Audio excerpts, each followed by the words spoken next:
ഓം കർപ്പണ്യദോഷോപഗത സ്വഭാവക പൃച്ഛാമിത്താം ധർമ്മസുമൂഢചേതക ശ്രേയസ്യാ നിശ്ചിതം ബ്രൂഹി തന്മേ ശിഷ്യസ്യഹം ചാതിമാം താം പ്രപന്നം. ഓം നമോ ഭഗവതേ വാസുദേവായ. നമോ ഭഗവതേ വാസുദേവായ. ഓം ശ്രീകൃഷ്ണായ പരബ്രഹ്മണേ നമഃ. എല്ലാ സജ്ജനങ്ങൾക്കും ഗുരുവായൂരപ്പൻ്റെ നാമത്തിൽ സാഷ്ടാംഗ പ്രണാമം. ഭഗവത്ഗീതയിലെ 9-ാം അധ്യായം രാജവിദ്യ രാജഗുഹ്യയോഗമാണ് നമ്മൾ ചിന്തിക്കാൻ തുടങ്ങിയത്. അത് 5 ശ്ലോകം വരെയാണ് കഴിഞ്ഞ ദിവസം നമ്മൾ വിചാരം ചെയ്തത്. യഥാർത്ഥത്തിൽ ഭൂതങ്ങൾ ഭഗവാനിൽ എന്നിൽ ഇരിക്കുന്നില്ല, ഭഗവാനിൽ ഇരിക്കുന്നില്ല. എൻ്റെ ഈശ്വരീയമായിരിക്കുന്ന അല്ലെങ്കിൽ ആ അവ്യക്തമായിരിക്കുന്ന ശക്തി അതിശയത്തെയാണ് നമ്മൾ മനസ്സിലാക്കേണ്ടത്. അതാണ് അത്യന്ത രഹസ്യം എന്ന് പറഞ്ഞത്. എൻ്റെ പരമമായിരിക്കുന്ന സ്വരൂപം പരമാത്മാവ് ഭൂതങ്ങളെ ഉണ്ടാക്കുന്നതും പാലിക്കുന്നതുമാണ്. എന്നാൽ ഞാൻ ഭൂതങ്ങളിൽ സ്ഥിതി ചെയ്യുന്നില്ല എന്ന് പറഞ്ഞുകൊണ്ടാണ് കഴിഞ്ഞ ദിവസം നമ്മൾ അവസാനിപ്പിച്ചത്. പരമാത്മാവ് യാതൊരു വസ്തുവായിട്ടും സംസർഗമില്ല, നിസ്സംഗമായിട്ട് ഒന്നിലും ഒട്ടലില്ലാതെ തനിമയോടുകൂടി നിൽക്കുന്ന ആളാണ്. അടുത്ത ശ്ലോകത്തിൽ അത് ദൃഷ്ടാന്ത സഹിതം പറയുന്നുണ്ട്. അതാണ് യഥാകാശ സ്ഥിതോ നിത്യം വായു സർവത്ര ഗോമഹാൻ തഥാ സർവാണി ഭൂതാനി മതസ്ഥാനുദ്യപതാരയ. ഇവിടെ യഥാകാശ സ്ഥിതോ നിത്യം വായു സർവത്ര ഗോമഹാൻ തഥാ സർവാണി ഭൂതാനി മതസ്ഥാനുദ്യപതാരയ. സർവത്ര മഹാൻ, എല്ലായിടത്തും സഞ്ചരിക്കുന്ന മഹത്തായ വായു യഥാനിത്യം, വായു ഏത് പ്രകാരത്തിൽ എപ്പോഴും ആകാശസ്ഥിത, ആകാശത്തിൽ സ്ഥിതി ചെയ്യുന്നവോ തഥാ സർവാണി, അപ്രകാരം തന്നെയാണ് എല്ലാ ഭൂതങ്ങളും ഭൂതാനി മതസ്ഥാനി എന്നിലിരിക്കുന്നത്. ഇതി ഉപധാരയ എന്നറിഞ്ഞാലും ആകാശത്തില് നിറഞ്ഞു നിൽക്കുന്ന വായു എപ്രകാരം നിറഞ്ഞു നിൽക്കുന്നോ അതേപോലെ ഭഗവാൻ ആകാശരൂപമായിട്ട് കണ്ടു കഴിഞ്ഞാൽ അതിൽ വായു നിറഞ്ഞിരിക്കുന്ന പോലെ സകല ചരാചരങ്ങളും ഭൂതങ്ങളും എന്നിലിരിക്കുന്നത് എന്നർത്ഥം. അതുകൊണ്ടാണ് ഭഗവാൻ പ്രത്യേകമായിട്ട് ഒന്നിൽ കയറിയിരിക്കേണ്ട ആവശ്യമില്ല എന്ന് പറഞ്ഞത്.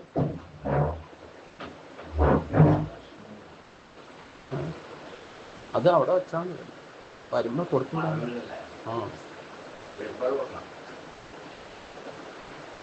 പൈസ കൊടുത്തു.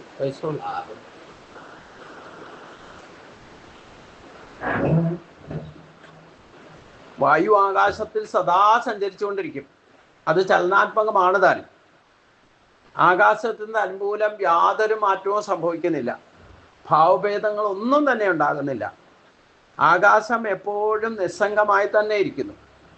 അത് മഴക്കാർ വന്നാലും ഇടിമിന്നലുണ്ടായാലും പുക നിറഞ്ഞാലും എന്ത് വിഷപ്പുക ചെന്നാലും അഗ്നി എത്ര തന്നെ ജ്വലിച്ചാലും അതേപോലെ സകല ചരാചരങ്ങളും പരമാത്മാവിൽ സ്ഥിതി ചെയ്താലും പരമാത്മാവ് നിർലിപ്തമായിരിക്കുക. അതായത് പ്രത്യക്ഷത്തിൽ ആകാശം നമ്മൾ കാണുന്ന പോലെയാണ് ഈ പ്രപഞ്ച പ്രാണൻ, ഈ ലോകം മുഴുവൻ വ്യാപിച്ചു നിൽക്കുന്നത്. ആകാശമാകുന്ന കോട്ട പോലെ യോഗശക്തി അതിശയമായിട്ട് പരമാത്മാവ് ഈ ലോകം മുഴുവൻ വ്യാപിച്ചു നിൽക്കുന്നു. ഇതാണ് പ്രത്യക്ഷ ഉദാഹരണമായിട്ട് പറയുന്നത്. അപ്പം ആകാശത്തെ നമ്മൾ എപ്രകാരം കാണുന്നു അതിൻ്റെ ഉള്ളിൽ സൂക്ഷ്മമായിരിക്കുന്ന വായുവും അതിലുള്ള ചലനങ്ങളും നടക്കുന്നത് പോലെ തന്നെയാണ് നമ്മളെല്ലാവരും സകല ചരാചരങ്ങളും ഈ ആകാശത്തിൻ്റെ ഉള്ളിൽ ഇരിക്കുന്നത് എന്ന് പറഞ്ഞാൽ പരമാത്മാവിൻ്റെ ഉള്ളിലിരിക്കുന്നത്.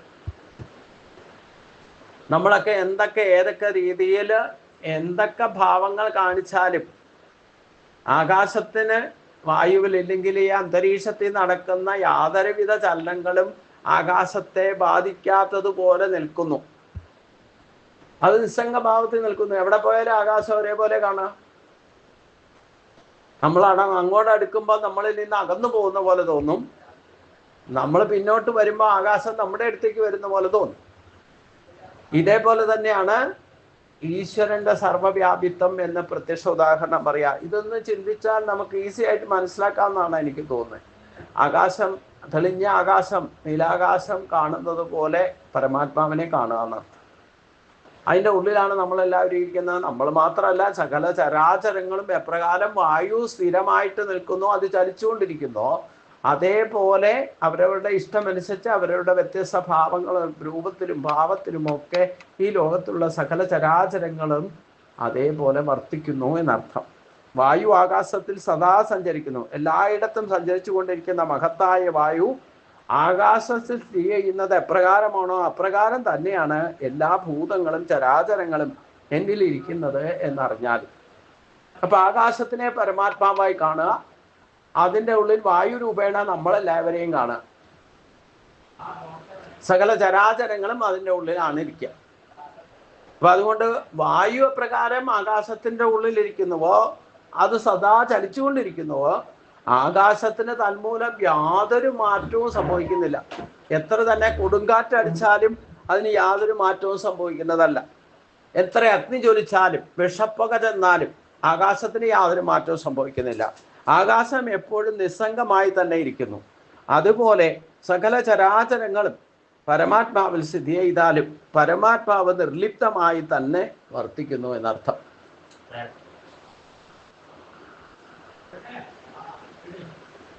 അപ്പോ വായു ആകാശത്തിൽ സദാ ചലിച്ചുകൊണ്ടിരിക്കുന്നു. കൊടുങ്കാറ്റടിച്ചാലും എന്ത് ഇടിമിന്നലുണ്ടായാലും ആകാശത്തിന് യാതൊരു, അത് നിസ്സംഗഭാവത്തിൽ തന്നെ വർത്തിക്കുന്ന പോലെ പരമാത്മാവ് ഈ പ്രപഞ്ചത്തിൽ എന്തൊക്കെ നടന്നാലും അതൊന്നും ഭഗവാനെ ബാധിക്കാത്ത വിധത്തിൽ ഭഗവാൻ നിസ്സംഗനായിക്കൊണ്ട് നിൽക്കുന്നു എന്നർത്ഥം.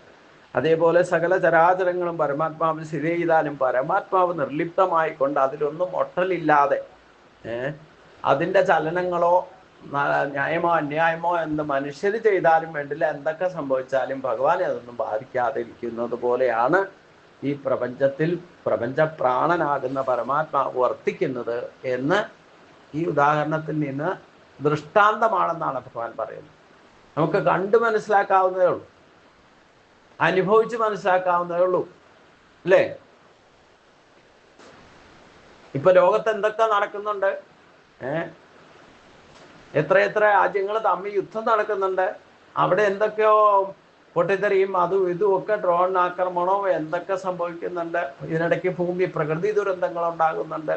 എന്തൊക്കെ ഭൂമിക്കുള്ളിൽ ഇല്ലെങ്കിൽ ഭൂമിയുടെ അന്തരീക്ഷത്തിലോ എവിടെയോ ആകാശമാകുന്ന കോട്ടയുടെ താഴെ എന്തൊക്കെ സംഭവിച്ചാലും അതൊന്നും ആകാശത്തിനെ ബാധിക്കാതെ വർത്തിക്കുന്നു എന്നർത്ഥം. ഇതാണ് പരമാത്മാവിൻ്റെ സ്ഥായിയായ ഭാവം. സർവഭൂതാനി കൗന്ദേയ പ്രകൃതിയും യാന്തി മാമികാം കൽപക്ഷായേ പുനഃസ്ഥാനി കൽപാദോ വിസജാമ്യഹ. ഇങ്ങനെ ഇരിക്കുന്നെങ്കിലും നിസ്സംഗഭാവം ഇരിക്കുന്നതിനും പ്രകൃത്യാ തന്നെ ചില കാര്യങ്ങൾ സംഭവിച്ചുകൊണ്ടേയിരിക്കും. അതും ഭഗവാനെ ബാധിക്കുന്നതല്ല. കാരണം ഈ സിസ്റ്റം ഓട്ടോമാറ്റിക്കായിട്ട് പ്രവൃത്തി അചഞ്ചലമായിരിക്കുന്ന ബ്രഹ്മം ചലനാത്മകമായി കഴിഞ്ഞാൽ ഒരു കൽപ്പാന്ത കാലം കഴിയുന്നവരെ ഈ പ്രോസസ് ഇങ്ങനെ ഓട്ടോമാറ്റിക്കായിട്ട് ഒരു സിസ്റ്റമാറ്റിക്കായിട്ട് നടന്നുകൊണ്ടേയിരിക്കും.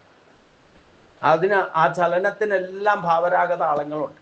അതിനിടയ്ക്ക് ന്യായമോ അന്യായമോ എന്തൊക്കെ യുദ്ധമോ എന്തൊക്കെ കൊടുങ്കാറ്റോ ഭൂമി കുലുക്കോ അഗ്നിപർവ്വതം പൊട്ടിത്തെറിക്കോ എന്തൊക്കെ സംഭവിച്ചാലും ആ ആകാശം എപ്പോഴും നിസ്സംഗഭാവത്തിൽ വർത്തിക്കുന്നു. അപ്പൊ അല്ലയോ കൗന്ദേയ, സർവഭൂതാനി കൗന്ദേയ, അർജുന കൽപ്പ അവസാനത്തിൽ സർവഭൂതാനി മാമികാം, സകല ചരാചരങ്ങളും എൻ്റെ പ്രകൃതിയെ പ്രാപിക്കുന്നു. പുനഃകൽപാദൗ താനി, വീണ്ടും കൽപ്പ ആരംഭത്തിൽ അവയെ അഹം വിസജാമി, ഞാൻ സൃഷ്ടിക്കുകയും ചെയ്യുന്നു. അല്ലയോ അർജുന, കൽപ്പ അവസാനത്തിൽ മഹാപ്രളയത്തിൽ അഥവാ ബ്രഹ്മപ്രളയകാലത്തിൽ സകല ചരാചരങ്ങളും എൻ്റെ പ്രകൃതിയിൽ ലയിക്കുന്നു. വീണ്ടും കൽപ്പ ആരംഭത്തിൽ അവയെ ഞാൻ പുറത്തേക്ക് വിടുകയും ചെയ്യും. ഇതും ഒരു പ്രോസസ്സാണ്. പ്രകാശരൂപേണ ഭഗവാൻ നിൽക്കുന്നുണ്ട്. അത് കൽപ്പാന്തത്തിന്റെ ആരംഭത്തിലാണ് അചഞ്ചലമായിരിക്കുന്ന ബ്രഹ്മം ഊർദ്ധം പോലെ ഇരിക്കുന്ന അതിൽ നിന്നാണ് ബ്രഹ്മലോകത്ത് മുതൽ താഴേക്കുള്ളത് മുഴുവൻ പുനരാവർത്തന വിധേയമാണെന്ന് പറഞ്ഞാൽ ഒരു കൽപ്പാന്ത കാലത്തിലെ സൃഷ്ടിയുടെ കാലത്തിലാണ് അചഞ്ചലമായിരിക്കുന്ന ബ്രഹ്മം ചലനാത്മകമായാൽ ഈ സൃഷ്ടിയുടെ പ്രോസസ്സ് നടക്കും. പിന്നെ കൽപ്പാന്ത അവസരത്തിൽ എന്തിനെയൊക്കെ സൃഷ്ടിച്ചോ എന്തൊക്കെ ബാക്കിയുണ്ടോ അതിനെ മുഴുവൻ തന്നിലേക്ക് തന്നെ വലിച്ച് ഭഗവാൻ ഒന്നായിത്തീരും. ഇതാണ് സൃഷ്ടിയുടെ പ്രോസസ്സ്. എൻ്റെ പ്രകൃതിയിൽ തന്നെ ലയിക്കും എന്ന് പറഞ്ഞാൽ എന്നിൽ നിന്നുണ്ടായി എന്നിലേക്ക് തന്നെ അവസാന കാലത്ത് കൽപ്പാന്തത്തിൻ്റെ അവസാനം വീണ്ടും ആരംഭത്തിൽ വീണ്ടും പുറത്തേക്ക് വിടുകയും ചെയ്യും. ഇതൊരു പ്രോസസ്സാണ്. ഇത് ശരിക്കും പറഞ്ഞാൽ എൻ്റെ കാഴ്ചപ്പാടിലെ ഗുരുവായൂര് ദിവസവും കാണിക്കുന്നുണ്ട് ഭഗവാൻ. കോടിക്കണക്കിന് ആൾക്കാർ എവിടെയൊക്കെ എന്തെന്നൊക്കെ ആയിട്ട് വരുന്നോ അതിനെയൊക്കെ ഭഗവാൻ അതിനകത്തേക്ക് ഭഗവാന്റെ അടുത്തേക്ക് വിളിച്ചു കയറ്റും അല്ലേ. പിന്നെ ഒരു കഥയിൽ കൂടെ നമുക്ക് അകത്ത് കയറാനുള്ളൂ. പിന്നെ പുറത്തേക്ക് വടക്കേ നടയിൽ കൂടെ പുറത്തേക്ക് ഇറങ്ങിയാൽ നമ്മൾ ഒരു സൃഷ്ടിയുടെ പ്രോസസ്സ് മുഴുവൻ അവിടെ നടക്കുക. ഏത് VIP ലൈനിൽ പോയാലും വേണ്ട, ഏത് ഭാഗത്തു നിന്ന്, ഏത് ദേശത്തു നിന്ന്, ഏത് ഭാഷ സംസാരിക്കുന്നവരായാലും വേണ്ടില്ല, എല്ലാവരെയും ഒന്നിച്ച അകത്തേക്ക് കയറും, ഒക്കെ വലിച്ചെടുക്കുക. എന്നിട്ട് പുറത്തേക്ക് വിടും. പുറത്തേക്ക് വിടുമ്പോൾ കുറച്ച് സ്വാതന്ത്ര്യമായി. പിന്നെ ഇഷ്ടം പോലെ അവരവരുടെ സ്വഭാവം അനുസരിച്ചുകൊണ്ട് അവരുടെ രീതി അനുസരിച്ചുകൊണ്ട് പുറത്തേക്കും പോക്കും. പിന്നെ ദൃശ്യപ്രപഞ്ചത്തിലേക്ക് ലയിക്കും. വീണ്ടും ദിവസം ഈ പ്രോസസ്സ് നടക്കുകയാണ്. കൽപ്പാന്തത്തിൻ്റെ ഈ ഭഗവാൻ ഈ പറഞ്ഞ കാര്യം അവിടെ പ്രത്യക്ഷത്തിൽ കാണിച്ചു തരാം. നിങ്ങൾ കോടിക്കണക്കിന് ആൾക്കാരെ ഒരേ വാതിലൂടെ അകത്തേക്ക് കയറ്റുകയും അതേപോലെ തന്നെ അവരെയൊക്കെ ഒരു വാതിലിൽ കൂടെ അകത്തേക്ക് കയറ്റി മറ്റൊരു വാതിലിലൂടെ പുറത്തേക്ക് വിടും. ഏത് സ്വഭാവത്തിലാണോ നമ്മൾ പോകുന്നത് അതേ സ്വഭാവത്തിൽ തന്നെ അസ്വാതന്ത്ര്യരായിട്ടാണ് പുറത്തേക്ക് വരുന്നത്. ആർക്കും അതിനകത്ത് കയറിയിട്ട് തൃപ്തിയായിട്ടൊന്നുമല്ല വരണേ. എന്നാലും തൽക്കാലത്തേക്ക് ഒരു ശാന്തി കിട്ടും, പുറത്തേക്ക് വരും. പുറത്തും ചിലപ്പോൾ നാലമ്പലത്തിൻ്റെ ചുറ്റും അധികം നേരം ചുറ്റിക്കറങ്ങാൻ തിരക്ക് കൂടുതലാണെങ്കിൽ അവിടുന്ന് പുറത്തു പോകാൻ പറയും. അവിടുന്ന് പുറത്തേക്ക് പോകുന്നതോ ത്രിവിധം നരകസേതും ദ്വാരം നാശനാത്മനാന്ന് ഗീതയിൽ ഭഗവാൻ പറയുന്ന പോലെ തന്നെയാണ്. 3 വാതിലാണ് നരകത്തിലേക്ക്. ദൃശ്യപ്രപഞ്ചത്തിലേക്ക് കടക്കുന്നത് നരക തുല്യമാണെന്നർത്ഥം. അപ്പൊ ഈ 3 വാതിലിലൂടെ ഏതിലൂടെയെങ്കിലും നമ്മൾ പുറത്തേക്ക് വരും. വീണ്ടും ഈ പ്രോസസ്സ് തന്നെ നടക്കുന്നു എന്നർത്ഥം. അപ്പോൾ നമ്മൾ ഈ ശാസ്ത്രമൊക്കെ ശരിക്കും ഭഗവാൻ പറയുന്ന പോലെയൊക്കെ പറഞ്ഞ് കേട്ട് മനസ്സിലാക്കി അത് പ്രവൃത്തിപഥത്തിൽ എത്തിച്ച് ആത്മബോധത്തോടെ ആത്മസാക്ഷാത്കാരം നേടുന്നതാണ് ഒരു മനുഷ്യന്റെ യഥാർത്ഥ ഭക്തിയോഗ ധർമ്മം. അത് സാധിക്കാത്തവരൊക്കെ ഈ ഓട്ടോമാറ്റിക് പ്രോസസ്സിൽ ചുറ്റിത്തിരിയേണ്ടി വരും. അപ്പോൾ 9 പടി കടന്ന് നമ്മൾ ആത്മസമർപ്പണം നടത്തിയാൽ അങ്ങനെയുള്ളവർക്ക് വീണ്ടും സൃഷ്ടി നടക്കുന്ന സമയത്ത് പുറത്തേക്ക് വരണ്ട, ഭഗവാന്റെ തന്മയി ഭാവത്തിലേക്ക് ലയിച്ച് അവിടെ ഇരിക്കുന്നതാണ്. നമ്മളിപ്പോൾ ഇഷ്ടമുള്ളവരുടെ ഫംഗ്ഷന് എന്തിനെങ്കിലും പോയി കഴിഞ്ഞാൽ അവിടെ പോയിട്ട് എല്ലാത്തിനും പങ്ക് സന്തോഷമായിട്ട് കൂടിയിട്ട് അവസാനം അവരവർ കൊണ്ടുപോയിരിക്കുന്ന ബാഗും ഡ്രസ്സും എല്ലാമൊക്കെ എന്തൊക്കെയാണോ അതൊക്കെ വാരി കൂട്ടി വെച്ച് തിരിച്ച് അതേപടി അവിടുന്ന് പുറത്തേക്ക് വരും. വീണ്ടും ഒരുങ്ങി കെട്ടിപ്പുറപ്പെടും. എന്നുപോലെ തന്നെയാണ് ഈ പ്രോസസ്സ് നടക്കുന്നതെന്നർത്ഥം. അപ്പോൾ അതുകൊണ്ട് സൃഷ്ടിയുടെ ഇത് ഓട്ടോമാറ്റിക് പ്രോസസ്സാണ്. അപ്പോൾ പിന്നെ നമുക്ക് നീ ഭക്തി കാര്യങ്ങളോ ഈ പറയുന്ന ഭക്തിയോഗോ ഒന്നും ചെയ്തില്ലേലും വേണ്ടില്ല, അവസാനം ഇതുപോലെ എല്ലാവരെയും തന്നിലേക്ക് എടുക്കുന്ന സമയത്ത് എല്ലാവരെയും ഒന്നിച്ചു കൊണ്ടുപോകും. എന്നാൽ പിന്നെ ഒന്നിച്ചു പോയാൽ പോരെ, എല്ലാവർക്കും തോന്നുന്നു എന്നാൽ പിന്നെ ഒന്നിച്ചു പോയാൽ പോരെ, എന്തിനാ ഈ പ്രയത്നമൊക്കെ. പക്ഷേ ഒന്നിച്ചു പോയാൽ എന്താ കുഴപ്പമെന്ന് ചോദിച്ചു കഴിഞ്ഞാൽ പ്രകൃതിയിലേക്കും വീണ്ടും കൽപ്പത്തിന്റെ ആരംഭത്തിൽ ഏതേത് വേഷത്തിൽ ഏതേത് സ്വഭാവത്തിൽ പോയോ അങ്ങനെ തന്നെ പുറത്തേക്ക് വിടും. അവിടെ വേഷം മാറലോ സ്വഭാവം മാറ്റലോ ഒന്നും ഉണ്ടാവില്ല. നമ്മളെ ഇഷ്ടമുള്ളവരുടെ ഒരു ഫംഗ്ഷന് പോയി കഴിഞ്ഞാൽ തിരിച്ചു വരുന്നതും തിരിച്ച് അവസാനം അവനവൻ്റെ എവിടെയൊക്കെ പോയാലും എന്ത് ഇഷ്ടമുള്ളവരുടെ ആരുടെ ഇഷ്ടമുള്ള സ്ഥലത്ത് പോയാലും വേണ്ടില്ല, അവസാനം അവനവൻ്റെ വീട്ടിൽ വരുമ്പോൾ സ്ഥിരമായിട്ട് വസിക്കുന്ന അടുത്ത് വരുമ്പോൾ ഒരു ശാന്തി സമാധാനമാണ് എന്ന് പറഞ്ഞ പോലെ കുറച്ച് നേരത്തേക്ക് ഭഗവാന്റെ അടുത്തേക്ക് പോയാൽ കുറച്ചൊരു ശാന്തി സമാധാനമൊക്കെ ഉണ്ടാവും. പക്ഷെ വീണ്ടും സൃഷ്ടി ആരംഭിക്കുന്ന സമയത്ത് അവിടെ ഇരിക്കാൻ സമ്മതിക്കില്ല, പുറത്തേക്ക് വിടും. അവിടെ ഇരിക്കണം എന്നുണ്ടെങ്കിൽ അതിനുള്ള യോഗ്യത നേടിയിരിക്കണം. ആ യോഗ്യത നേടാനാണ് ഈ ശാസ്ത്രമൊക്കെ അത്യന്ത രഹസ്യമായിരിക്കുന്ന കാര്യങ്ങളൊക്കെ അനുഭവത്തിലൂടെ പഠിച്ച് ആത്മബോധം ഉണ്ടാക്കണം എന്ന് ഭഗവാൻ പറഞ്ഞതിൻ്റെ കാര്യം. അതുകൊണ്ട് ഈ പ്രകൃതിയുടെ ഈ പ്രോസസ്സ് ബ്രഹ്മപ്രളയം ഇത് ഓട്ടോമാറ്റിക്കായിട്ട് സംഭവിച്ചുകൊണ്ടേയിരിക്കും. എല്ലാ കൽപ്പത്തിലും ഇതേ പ്രോസസ്സാണ്. ഇതിനിടയിൽ നമ്മൾ എന്തൊക്കെ കണ്ടുപിടിച്ചാലും വേണ്ടില്ല, അനുഭവം ഉണ്ടാക്കി പൊട്ടിച്ചാലും വേണ്ടില്ല, എന്തൊക്കെ സംഭവിച്ചാലും പ്ലെയിൻ ക്രാഷ് നടന്നാലും കപ്പൽ ഭൂമിയിൽ മുങ്ങിത്താണാലും എന്തൊക്കെ സംഭവിച്ചാലും വേണ്ടില്ല, ഇതൊന്നും ഭഗവാനെ ബാധിക്കില്ല. ആകാശരൂപേണ നിസ്സംഗമായിട്ട് നിൽക്കുന്ന പോലെ ഭഗവാൻ തന്മയീഭാവത്തിൽ തന്നെ നിൽക്കും. ഈ ബാക്കിയുള്ള പ്രോസസ്സൊക്കെ ഓട്ടോമാറ്റിക് ചലനാത്മകമായ പ്രപഞ്ചത്തിലെ സൃഷ്ടിയുടെ വ്യവഹാരത്തിൻ്റെ ഭാഗമാണ്. അതാണ് കർമ്മം എന്ന് പറയുന്നത്. ആ പ്രോസസ്സിൽ തന്നെ ആർക്കും അനങ്ങാതിരിക്കാൻ സാധ്യമല്ല എന്ന് പറഞ്ഞല്ലോ. അതുകൊണ്ട് പ്രകൃതിയും സ്വം അവഷ്ടപ്യ വിസജാമ്യ പുനഃപുനക ഭൂതഗ്രാമം കൃഷ്ണം അവശം പ്രകൃതേ വസാത്. അതുകൊണ്ട് സ്വാം പ്രകൃതേ അവഷ്ടഭ്യ, സ്വന്തമായ പ്രകൃതിയെ സ്വീകരിച്ചുകൊണ്ട് പ്രകൃതേ വസാത്, സ്വഭാവം അനുസരിച്ച് അവശം ഇമം കൃഷ്ണം, അസ്വാതന്ത്ര്യമായിരിക്കുന്ന ഈ മുഴുവൻ ഭൂതഗ്രാമം ഭൂതസമൂഹത്തെയും പുനഃ വിസജാമ്യ, വീണ്ടും വീണ്ടും ഞാൻ സൃഷ്ടിക്കുന്നു. പരയായിട്ടും അപരയായിട്ടും എൻ്റെ പ്രകൃതിയെ അധിഷ്ഠാനമാക്കിയിട്ട് സ്വഭാവം അനുസരിച്ചുകൊണ്ട് അസ്വാതന്ത്ര്യമായിരിക്കുന്ന ഈ മുഴുവൻ ഭൂതസമൂഹത്തെയും വീണ്ടും ഞാൻ സൃഷ്ടിക്കും. സ്വഭാവത്തിൽ തന്നെ അവിദ്യാമി ദോഷങ്ങളെ കൊണ്ട് പരവശപ്പെട്ടിരിക്കുന്ന ഭൂതസമൂഹം എന്ന് ശങ്കരഭാഷ്യം എടുത്തു പറയുന്ന അവിദ്യാദി ദോഷങ്ങളെ പറ്റി നമ്മൾ ഇതിനു മുമ്പ് ചർച്ച ചെയ്തിട്ടുള്ളതാണ്. അവിദ്യാദി ദോഷങ്ങൾ, അതിൽ നിന്നാണ് പഞ്ചവിധ ക്ലേശങ്ങളൊക്കെ ഉണ്ടാകുക. ഏറ്റവും വലിയ പ്രശ്നം അവിദ്യാദി, അറിവില്ലാത്തതിൻ്റെ പ്രശ്നം കൊണ്ടാണ് നമ്മളിങ്ങനെ വീണ്ടും വീണ്ടും ജനിക്കാൻ ഇടവരുന്നത്.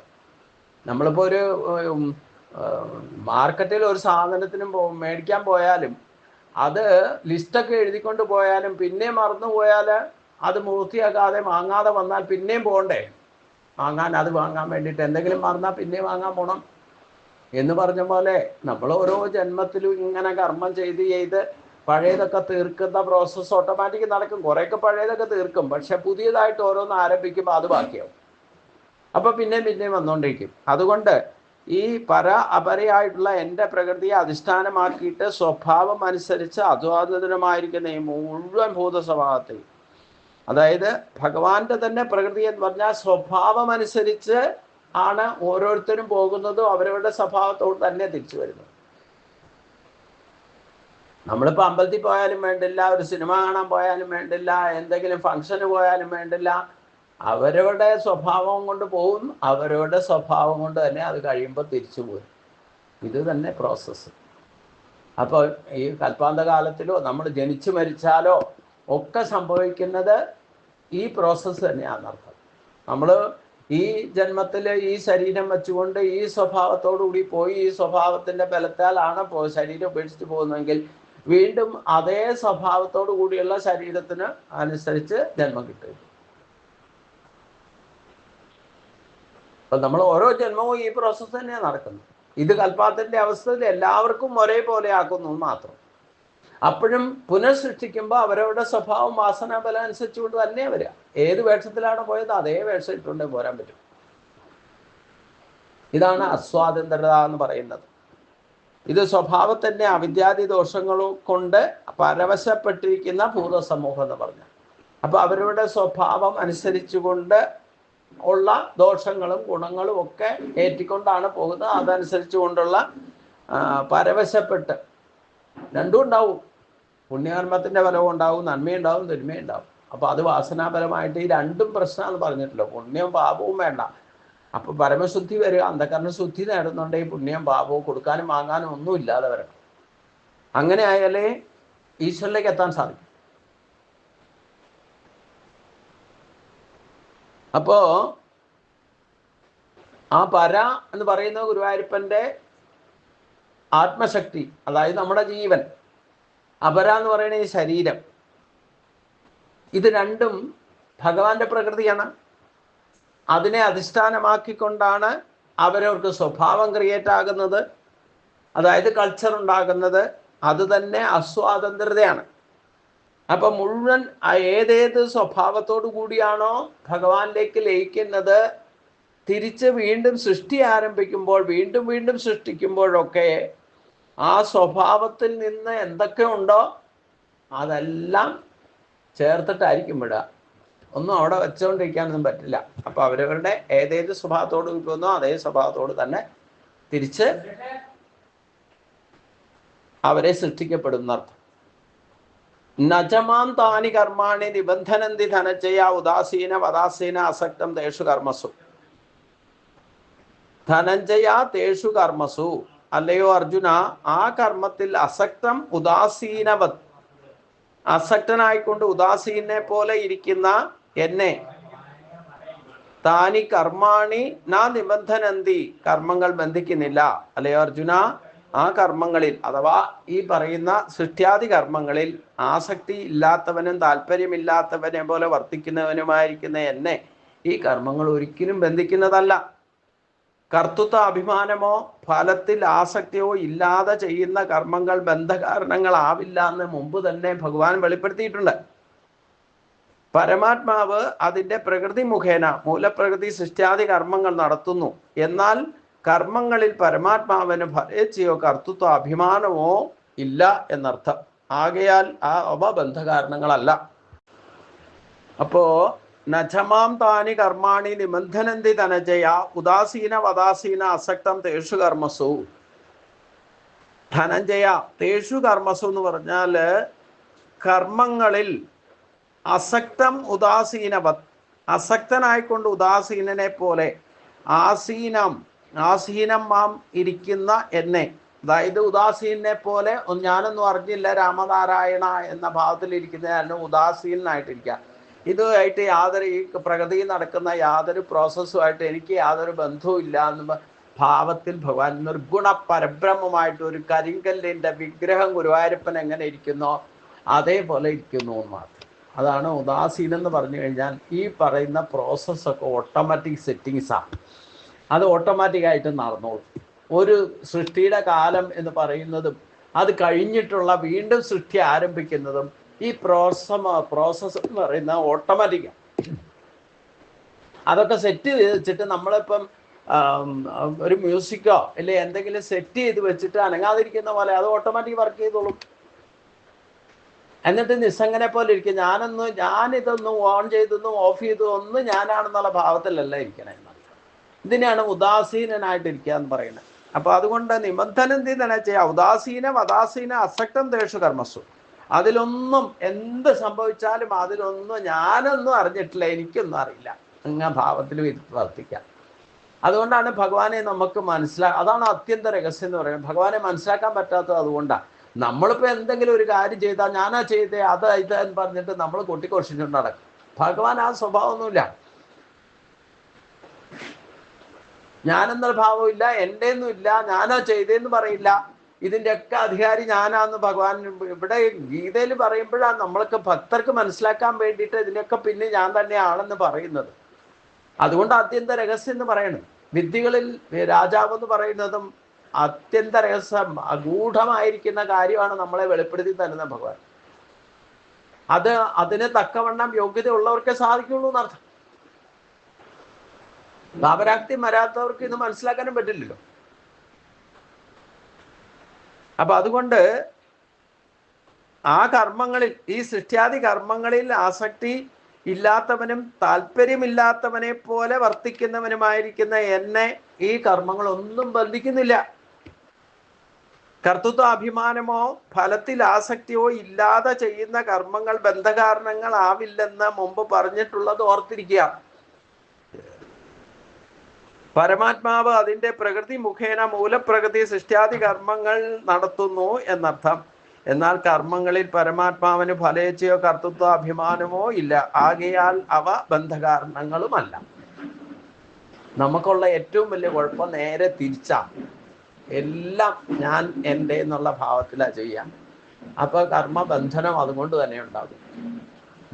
നമ്മൾ എന്ത് ചെയ്താലും രാവിലെ എഴുന്നേറ്റിട്ട് ചെയ്യുന്ന ഒരു കർമ്മങ്ങളിലും ആസക്തനാകാതെ ചെയ്യണം. അത് ഞാനാ ചെയ്തേ, എൻ്റെ കേമത്വം കൊണ്ട് ഇതൊക്കെ നടക്കണേ എന്നുള്ള ഭാവം ഇല്ലാതെ വരണം എന്നർത്ഥം. അത് പൂർണ്ണമായിട്ട് എനിക്കും വിട്ടിട്ടില്ല, ഞാനാ അത് ചെയ്ത, ഞാനാ പറഞ്ഞേ എന്നൊക്കെ പിന്നെയും പറയും. ഞാനില്ലെങ്കിൽ ഇവിടെ ഒന്നും നടക്കില്ല, ഞാനാ ഇത്രയും കാര്യങ്ങൾ ഇവിടെ ചെയ്തേ.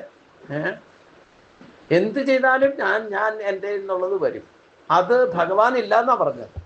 അതില്ലാത്തത് കൊണ്ട് ഭഗവാൻ ഈ കർമ്മങ്ങളൊന്നും ആസക്തനുമല്ല, മമതയില്ല.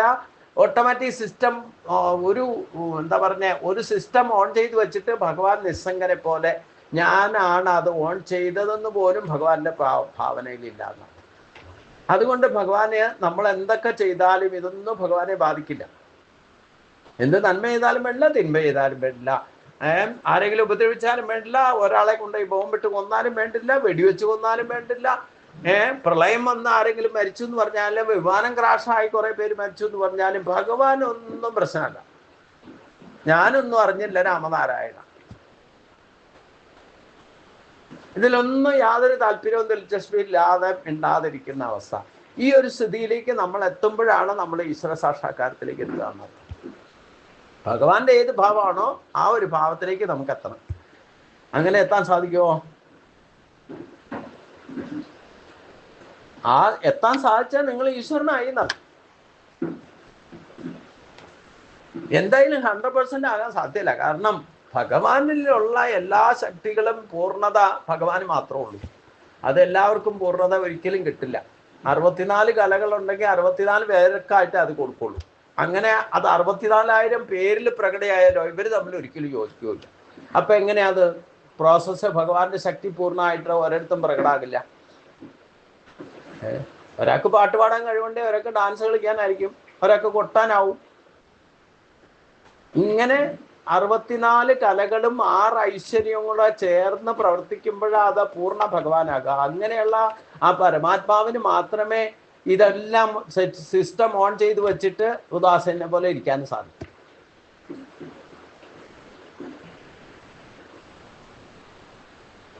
കാരണം നമ്മൾ എന്ത് ചെയ്താലും വേണ്ടില്ല, അവിടെ ഞാനും എൻ്റെ എന്ന് പറയുന്നത് മുള പൊട്ടി വരും. അതാണ് ഏറ്റവും വലിയ പ്രശ്നം. അതുകൊണ്ട് അത് ബന്ധകാരനാവും കർമ്മങ്ങൾ. ഞാനും എൻ്റെ കർത്തൃത്വം അഭിമാനവും ഫലത്തിൽ ആസക്തിയും വന്നോ ഒരു കാരണവശാലും നിങ്ങൾക്ക് കർമ്മശുദ്ധി വരില്ല, കർമ്മബന്ധനമായിട്ട്. അതിന് ആധ്യാത്മികയിൽ പോയിടുവാണെങ്കിൽ കർമ്മബന്ധനം ഉണ്ടാവും. ആ കർമ്മബന്ധനത്തിൽ നിന്ന് മുക്തിയാകണം. അതിനു വേണ്ടിയിട്ടാണ് ഗുരുവായൂരപ്പൻ ഒരു സന്യാസിയോട് പറഞ്ഞിട്ട് എന്നെ വിളിപ്പിച്ചിരിക്കണേ. മനസ്സിലായില്ലേ? അങ്ങ് പറയുന്ന കാര്യങ്ങൾ സത്യമാണ് പറയുന്നത്, അത് അങ്ങ് തന്നെ കേൾക്കണം, അതനുസരിക്കണം. വെറുതെ ഉപരിപ്ലവമായിട്ട് പറയാൻ വിഷമമൊന്നുമില്ല, കേൾക്കാനും വിഷമമില്ല. പക്ഷേ പല പ്രാവശ്യം കേട്ട് കേട്ട് കേട്ട് കേട്ട് കേട്ട് വേണം നമ്മളിൽ അല്പമെങ്കിലും മാറ്റം ഉണ്ടാകാൻ. ഒരേ കാര്യം പല പ്രാവശ്യം കേട്ടാലേ നമുക്ക് അല്പമെങ്കിലും അത് പ്രായോഗിക തലത്തിൽ എത്തിക്കാൻ നമുക്ക് തോന്നുള്ളൂ എന്നർത്ഥം.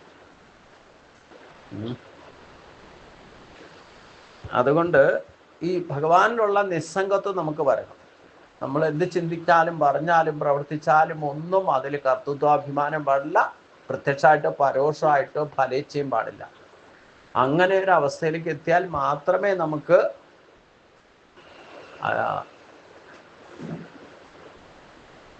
ഈ നിസ്സംഗഭാവം, ഈ ഉദാസീന പദാസീന അസക്തം ദേശു കർമ്മസു. ഭക്തിയോഗത്തിലേക്ക് ചെല്ലുമ്പോൾ ഭഗവാൻ പറയുന്നുണ്ട് 12ാമത്തെ ഒരു ഭക്തന്റെ ലക്ഷണം എന്താണ്, പ്രിയപ്പെട്ട ഭക്തരാരാ എന്നൊക്കെ ഭഗവാൻ പറയുന്നുണ്ട്. അപ്പൊ ആ ഒരു സ്ഥിതി, അതായത് ഭഗവാന്റെ തന്മയീഭാവം നമുക്ക് കൈവരണം. അപ്പോഴേ നമ്മൾ യഥാർത്ഥ ഭക്തനാകും. നിങ്ങൾ ഈശ്വരനെ കാണണമെന്ന് ആഗ്രഹിക്കുന്നുണ്ടോ? നിങ്ങൾ ഈശ്വരനായി മാറണം. അത് നിങ്ങൾക്ക് ബോധ്യം വന്നാൽ താനും നിങ്ങൾ ഈശ്വരനാണ് എന്നുള്ള ബോധ്യം നിങ്ങൾക്കുണ്ടായാൽ മതി. പുറത്താരോടും പറഞ്ഞേക്കരുത് ഞാൻ ഈശ്വരനാന്നും പറഞ്ഞ് വേഷം കെട്ടി നടക്കുമെന്നും വേണം. അപ്പം ആ വേഷം കെട്ടി നടന്നാൽ എന്താ കുഴപ്പം? പൗണ്ഡ്രകന്റെ പോലെ ആവും. ശ്രീകൃഷ്ണന്റെ വേഷം കെട്ടി നടന്ന ആളെ അവസാനം ഭഗവാന് കൊല്ലേണ്ടി വന്നു. അതാണ് ഏറ്റവും വലിയ പ്രശ്നം. നമ്മൾ വേഷം കെട്ടി നടക്കുമൊന്നും വേണ്ട, നമ്മൾ നമ്മളായിട്ട് ഇരുന്നാൽ മതി. നമുക്ക് ഈശ്വരന്റെ ഭാവം കൈവന്നു കഴിഞ്ഞാൽ അവിടെ ഉദാസീനായിട്ട് നമുക്ക് വർത്തിക്കാൻ സാധിക്കണം. അവിടെ ഞാനൊന്നും അറിഞ്ഞില്ല രാമനാരായണ, ഞാൻ എന്തെങ്കിലും പറയുന്നുണ്ടെങ്കിലും ചിന്തിക്കുന്നുണ്ടെങ്കിലും പ്രവർത്തിക്കുന്നുണ്ടെങ്കിലും ഒന്നും ഞാനല്ല. എന്നെ കൊണ്ട് ആരോ ചെയ്യിപ്പിക്കുന്നു, എന്നെ കൊണ്ട് പറയിപ്പിക്കുന്നു. അങ്ങനെ ഒരു സ്ഥിതിയിലേക്ക് എത്തണം. അങ്ങനെ ആയാലേ ഞാനിപ്പോ ചെയ്യുന്ന കർമ്മം പോലും ഉദാസീനായിക്കൊണ്ട് ചെയ്യണം. ഇല്ലെങ്കിൽ ഞാൻ ചെയ്യുന്നു, ഞാൻ പറയുന്നു, ഞാനില്ലെങ്കിൽ ഇവിടെ നിന്നൊന്നും നടക്കില്ല എന്ന ഭാവം വന്നാൽ പിന്നെ അതിൻ്റെ പ്രത്യക്ഷമായിട്ട് ഫലേച്ഛ എന്ന് പറഞ്ഞാൽ പേരും പ്രശസ്തിയും, കുറേ പേര് ഇവിടെ വന്നിരിക്കണം, ഇല്ലേ കുറേ പേര് കേൾക്കണം, എൻ്റെ പേര് പ്രശസ്തമാകണം എന്നൊക്കെ തോന്നിയിട്ടുണ്ടെങ്കിൽ അത് കർമ്മബന്ധനത്തിലേക്ക് പോകും. പിന്നെ അതിന് വേണ്ടിയിട്ടുള്ള പ്രോസസ്സാവും നമ്മൾ ചെയ്യുക.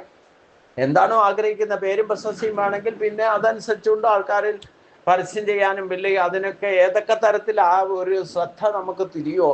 അപ്പൊ പ്രധാനപ്പെട്ട കാര്യത്തിൽ നിന്ന് ശ്രദ്ധ അശ്രദ്ധദാന പുരുഷ ധർമ്മസ്യാസ്യ പരന്തപ. ഇന്നലെ പറഞ്ഞില്ലേ, ഏതൊക്കെ തരത്തിലാണ് നമുക്ക് അശ്രദ്ധ ഒന്നും ഭവിക്കാന്ന് പറയാൻ പറ്റില്ല. നമ്മൾ ഒരു കാര്യം ചെയ്യാൻ പുറപ്പെടുമ്പം അതിൽ മാത്രം ശ്രദ്ധ വെച്ച് ചെയ്തുകൊണ്ടിരിക്കുമ്പം മറ്റൊരു കാര്യത്തെ ശ്രദ്ധ വന്നാൽ ഈ ശ്രദ്ധ വിടും. അപ്പൊ ഒരു ശ്രദ്ധയിൽ നിന്ന് മറ്റൊരു ശ്രദ്ധയിലേക്ക് പോയ ആദ്യത്തെ കാര്യത്തിൽ അശ്രദ്ധയായി. ഇതൊക്കെ അവിദ്യാദി ദോഷങ്ങൾ കൊണ്ടുണ്ടാകുന്നതാ.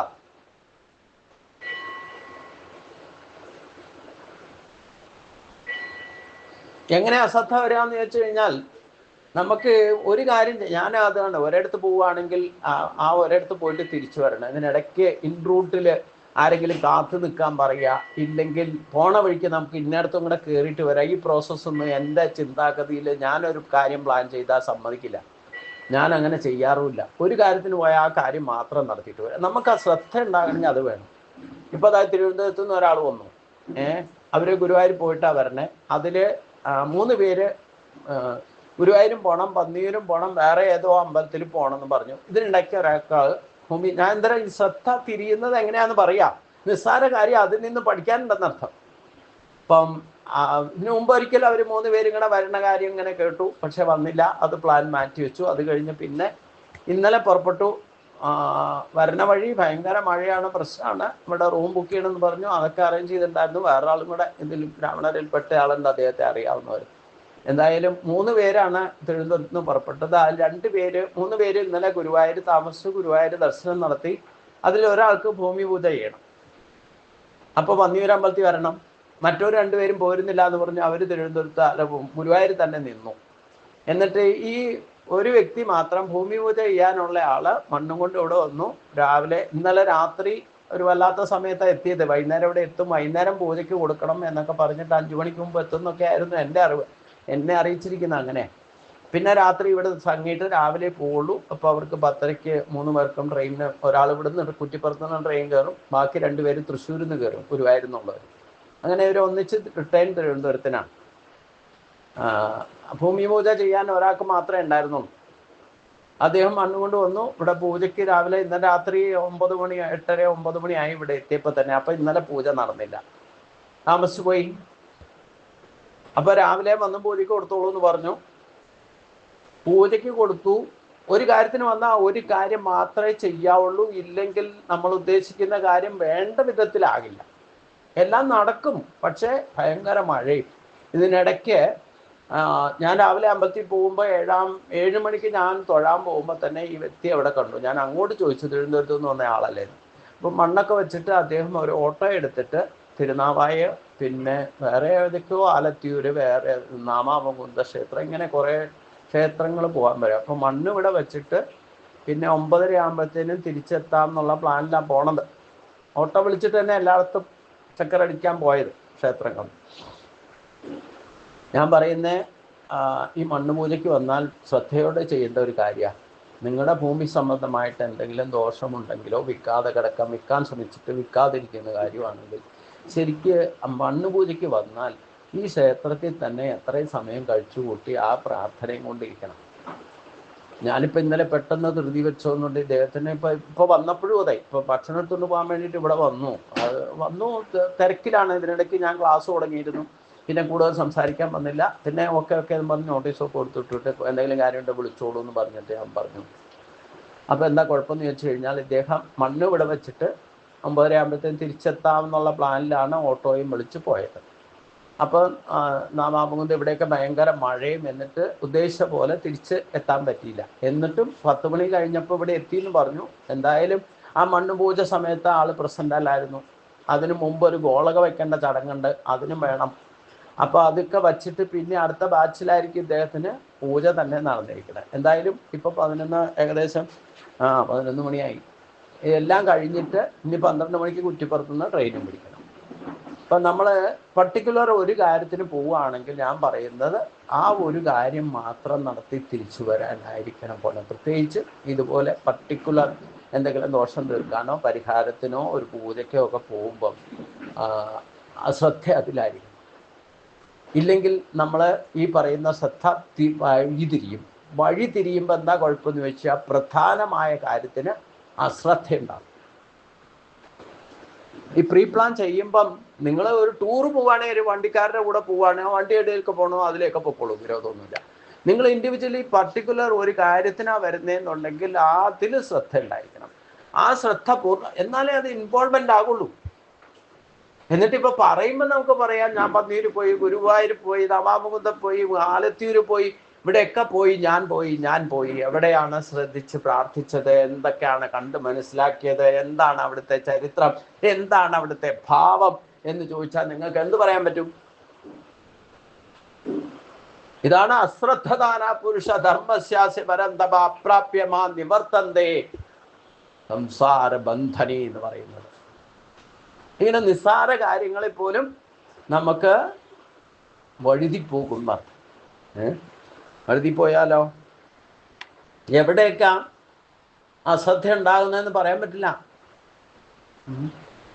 ഒരു കാര്യം ഉറപ്പാ, നിങ്ങൾ ഒരു കാര്യം ചെയ്യാൻ പോകുമ്പം മറ്റൊരു കാര്യം വഴിക്ക് തീർക്കാന്ന് പറഞ്ഞാൽ പ്രധാനപ്പെട്ട കാര്യത്തിന് അശ്രദ്ധ ഉണ്ടാകും. അപ്പൊ ഭഗവാൻ പറഞ്ഞതേ പിന്നെ നടക്കൂ. എന്ത്? അശ്രദ്ധദാന പുരുഷ ധർമ്മസ്യാസ പരന്തപ അപ്രാപ്യമാ നിവർത്തന്തേ മൃത്യു സംസാര വക്മനി.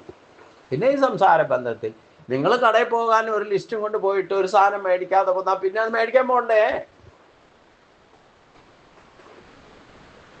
ലിസ്റ്റ് എഴുതിക്കൊണ്ട് പോയിട്ടും മറക്കും ചിലപ്പോൾ, അല്ലേ? നമ്മൾ അങ്ങനെയാ.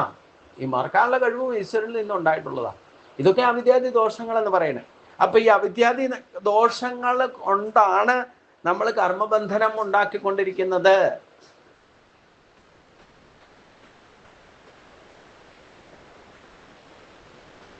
അപ്പൊ ഓരോ കാര്യം ചെയ്യുമ്പോഴും വളരെ ശ്രദ്ധയോടെ കൃത്യനിഷ്ഠ, ഭക്തി, വിവേചന ശക്തി, ദൃഢനിശ്ചയം, ത്യാഗമനസ്സ്. ഒരു കാര്യം ചെയ്യുമ്പം അതിൽ ശ്രദ്ധ വയ്ക്കുമ്പോൾ ബാക്കിയുള്ള കാര്യങ്ങൾ ത്യജിക്കണം. ഇല്ലെങ്കിൽ അതാണ് വ്യാപരിക്കുന്ന ബുദ്ധി കർമ്മയോഗത്തിന് പറ്റിയതല്ല എന്ന് ഭഗവാൻ 2-ാം അധ്യായത്തിൽ പറഞ്ഞതിന്റെ കാര്യം. ഒരേ സമയത്ത് പല കാര്യം നമുക്ക് ചെയ്യാൻ സാധ്യമല്ല. അഥവാ ചെയ്യാൻ ശ്രമിച്ചാൽ ഒന്നും സക്സസ് ആകില്ല.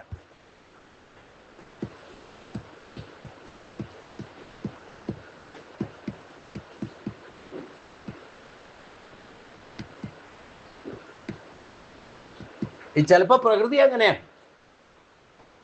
ഭയങ്കരമായി കൊട്ടിക്കോരി മഴ പെയ്യുമ്പോൾ ഇതിനിടയ്ക്ക് ഇടിവെട്ടും, കാറ്റടിക്കും, എന്തൊക്കെയാ. അതുകൊണ്ടൊക്കെ എന്താ ഉണ്ടാവുക? നമുക്ക് ആകെ പ്രകൃതിക്ക് തന്നെ ചഞ്ചലാവസ്ഥ ഉണ്ടാവും. അത് കണ്ടു നിൽക്കുന്നവർക്കും അനുഭവിക്കുന്നവർക്കും ചഞ്ചലാവസ്ഥ ഉണ്ടാവും. ചഞ്ചലം ഹി മനകൃഷ്ണ പ്രമാതി ബലഭദ്രം. നമുക്കുള്ള ദൃഢതകൾ നഷ്ടപ്പെടും. ഈ പ്രകൃതിക്ക് തന്നെ ചഞ്ചലാവസ്ഥ ഉണ്ടായി നമ്മുടെ മനസ്സും ചഞ്ചലാവും. കാരണം പ്രകൃതിയിൽ നിന്നുണ്ടായതാണ്. പ്രകൃതിക്ക് ചഞ്ചലാവസ്ഥ ഉണ്ടായാൽ നമുക്ക് ചഞ്ചലാവസ്ഥ ഉണ്ടാവും. നമുക്ക് അനേകം മനുഷ്യർക്ക് ചഞ്ചലാവസ്ഥ ഉണ്ടായാൽ അത് പ്രകൃതിക്കും ചഞ്ചലാവസ്ഥയാവും.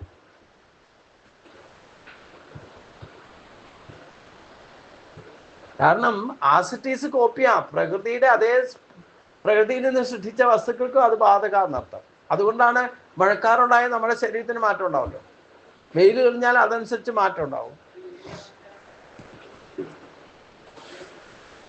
അതാണ് ഇവിടെ കർത്തൃത്വ അഭിമാനം. ഇങ്ങനെയുള്ള പ്രോസസ്സ് എന്ത് നടന്നാലും വേണ്ടില്ല, ഇത് ചഞ്ചലാവസ്ഥയായാലും നമുക്ക് നമ്മുടെ സ്വഭാവത്തെ ഡിപ്പെൻഡ് ചെയ്തുകൊണ്ടായിരിക്കും ഇതിനെയൊക്കെ നമ്മൾ ഉൾക്കൊള്ളുക. അപ്പൊ അതിൽ എന്തെങ്കിലും മാറ്റം സംഭവിച്ചാലും ഭഗവാനെ സംബന്ധിച്ച് ഭഗവാൻ ഉദാസീനായിട്ട് വർത്തിക്കും. ഉദാസീന വദാസീന എന്ന ഭാവത്തിൽ തന്നെ വർത്തിക്കുന്ന അർത്ഥം. അതുകൊണ്ട് കർത്തൃത്വ അഭിമാനവും ഫലത്തിൽ ആസക്തിയും ഇല്ലാതെ ചെയ്യുന്ന കർമ്മങ്ങൾക്ക് ബന്ധകാരണമാകില്ല എന്ന് ഭഗവാൻ ഇവിടെ തെളിവ് സഹിതം പറയുകയാണ്. ഇതേപോലെ നമ്മളോടും ആകാനുമാണ് പറയുന്നത്. അപ്പോൾ സൃഷ്ട്യാദി കർമ്മങ്ങൾ നടത്തുകയും അത് ഓട്ടോമാറ്റിക് പ്രോസസ്സായിട്ട് നടക്കുകയും ചെയ്യും. അതിലൊന്നും താല്പര്യമോ കർത്തൃത്വ അഭിമാനമോ ഫലേച്ഛയോ ഇല്ല. ആകയാൽ ഭഗവാനെ സംബന്ധിച്ച് ഇതൊന്നും ബന്ധകാരണമല്ല. അപ്പൊ നമ്മൾ ചിന്തിക്കുന്നതും പറയുന്നതും പ്രവർത്തിക്കുന്ന കാര്യങ്ങളിൽ നമ്മൾ ആ പ്രോസസ്സൊക്കെ ചെയ്യണം. ചെയ്യാനുള്ളതൊക്കെ ചെയ്തുകൊണ്ടിരിക്കണം. പക്ഷെ അതിലൊന്നും കർത്തൃത്വ അഭിമാനമോ ഫലേച്ഛയോ ഇല്ലാതെ ഡെഡിക്കേറ്റഡ് ആയിട്ട് ചെയ്യണം. അപ്പൊ കർമ്മബന്ധനം ഉണ്ടാകില്ല എന്നർത്ഥം. ഇല്ലെങ്കിൽ നിങ്ങളുടെ ചിന്ത, വാക്ക്, പ്രവൃത്തി ഒക്കെ കർമ്മബന്ധനം ഉണ്ടാക്കും. മയാധ്യക്ഷേണ പ്രകൃതിയും സൂയത്തെ സചരാചരം ഹേതുനാനേന കൗന്ദേ ജഗത്തി പരിവർത്തതേ. മയാധ്യക്ഷേണ പ്രകൃതിയും സൂയത്തെ സചരാചരം ഹേതുനാനേന കൗന്ദേയ ജഗദ്വി പരിവർത്തതേ. കൗന്ദേയ മയ അധ്യക്ഷേണ, അല്ലയോ അർജുന, എൻ്റെ അധ്യക്ഷത പ്രകൃതി സചരാചരം സൂയതേ, നിമിത്തം പ്രകൃതി, എൻ്റെ അധ്യക്ഷത നിമിത്തം പ്രകൃതി ചരാചര പ്രപഞ്ചത്തെ ജനിപ്പിക്കുന്നു. അനേന ഹേതുന, അത് ഹേതുവായിട്ട് ജഗത് വിപരിവർത്തതേ, പ്രപഞ്ചം പരിവർത്തിച്ചുകൊണ്ടിരിക്കുന്നു. അല്ലയോ അർജുന, എൻ്റെ സാന്നിധ്യ മാത്രത്താൽ മൂലപ്രകൃതി ചരാചരാത്മകമായ പ്രപഞ്ചത്തെ ജനിപ്പിക്കുന്നു. അത് ഹേതുവായി പ്രപഞ്ചം ഉണ്ടാകുകയും നശിക്കുകയും വീണ്ടും ഉണ്ടാകുകയും ചെയ്യുന്നത് കൊണ്ട് പരിവർത്തനം ചെയ്തുകൊണ്ടേയിരിക്കും. ആധ്യാത്മികമായ വിശകലനത്തിൽ ആത്മാവ് ഒന്നും ചെയ്യുന്നില്ല, ചെയ്യുന്നതെല്ലാം ആത്മസാന്നിധ്യം കൊണ്ടാണ്. അതായത് ആത്മസാന്നിധ്യത്താൽ ഉണ്ടാകുന്ന ചൈതന്യവത്താണ് ഈ പ്രകൃതി എന്നർത്ഥം. അതാണ് ഞാൻ പറഞ്ഞത്, നമ്മളൊരു സിസ്റ്റം ഓൺ ചെയ്ത് ഓട്ടോമാറ്റിക് പ്രോസസ്സിൽ വച്ചിരിക്കുന്ന ഒരു സിസ്റ്റം ഓട്ടോമാറ്റിക് പ്രവർത്തിക്കുന്നു. അതിൽ നമുക്ക് പിന്നെ ഒന്നും ചെയ്യാനില്ല. അതിലെന്തെങ്കിലും സംഭവിച്ചാലും അതും നമ്മളെ ബാധിക്കാത്ത വിധത്തിൽ ഇങ്ങനെ ഒരു ഓട്ടോമാറ്റിക് സിസ്റ്റമാണ് ഭഗവാൻ ഈ സൃഷ്ടി സ്ഥിതി ലയം അവസ്ഥാത്രയം ഉണ്ടാക്കുന്ന പ്രോസസ്സ് നടന്നുകൊണ്ടിരിക്കും. ഇതിങ്ങനെ നടന്നുകൊണ്ടിരിക്കും. ഭഗവാൻ നിർഗുണ പരപരമമായിട്ട് എന്തിനാ കരിങ്കല്ല് ഈ വിഗ്രഹം എന്തുകൊണ്ട് അനങ്ങാത്ത, ഇതിലെന്താ ചൈതന്യം എന്ന് പലരും ചോദിക്കാറുണ്ട് അല്ലേ. എന്താ ഈ വിഗ്രഹത്തിലേക്ക് പോയി കാണുകയും ചെയ്യുന്നുണ്ട്, എത്ര പ്രാവശ്യം കണ്ടിട്ടും ഗുരുവായൂരപ്പൻ്റെ വിഗ്രഹം അത് തന്നെയാണ്, ഒരു മാറ്റവും ഇല്ല. ഈ ഉദ്ദേശലക്ഷ്യം ഇതാണ്. നിർഗുണ പരപരമമായിട്ട് ഇരിക്കുന്ന ഉദാസീനെ പോലെ ഇരിക്കുന്ന ഭഗവാനാണ് ഇതൊന്നും ചെയ്യിപ്പിക്കുന്നത്. ചലനാത്മകമാകുന്ന നമ്മൾ ശ്വാസം വിടുന്നു, നടക്കുന്നു, ചിന്തിക്കുന്നു, തൂണിലും തുരുമ്പിലും ഇരിക്കുന്നതൊക്കെ ഭഗവാൻ തന്നെയാണെന്നുള്ള ഒരു ഭാവവും ഈ പറയുന്ന ഗുരുവായൂരപ്പനില്ല. ഞാനൊന്നും അറിഞ്ഞില്ല രാമനാരായണ എന്ന ഭാവത്തിൽ. ഇതാണ് ഉദാസീന വദാസീന.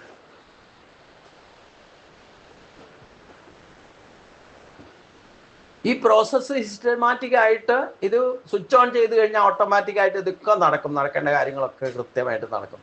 ജനിക്കേണ്ടവർ ജനിക്കും, മരിക്കേണ്ടവർ മരിക്കും. പിന്നെ മഴ പെയ്യേണ്ടപ്പം മഴ പെയ്യും, പെയ്യണ്ടാത്തപ്പോൾ പെയ്യണ്ട. ഇതൊക്കെ ഓട്ടോമാറ്റിക് ഒരു സിസ്റ്റമാണ്. അത് ഭഗവാൻ സ്വിച്ച് ഓൺ ചെയ്തിട്ട് അനങ്ങാതിരിക്കുക.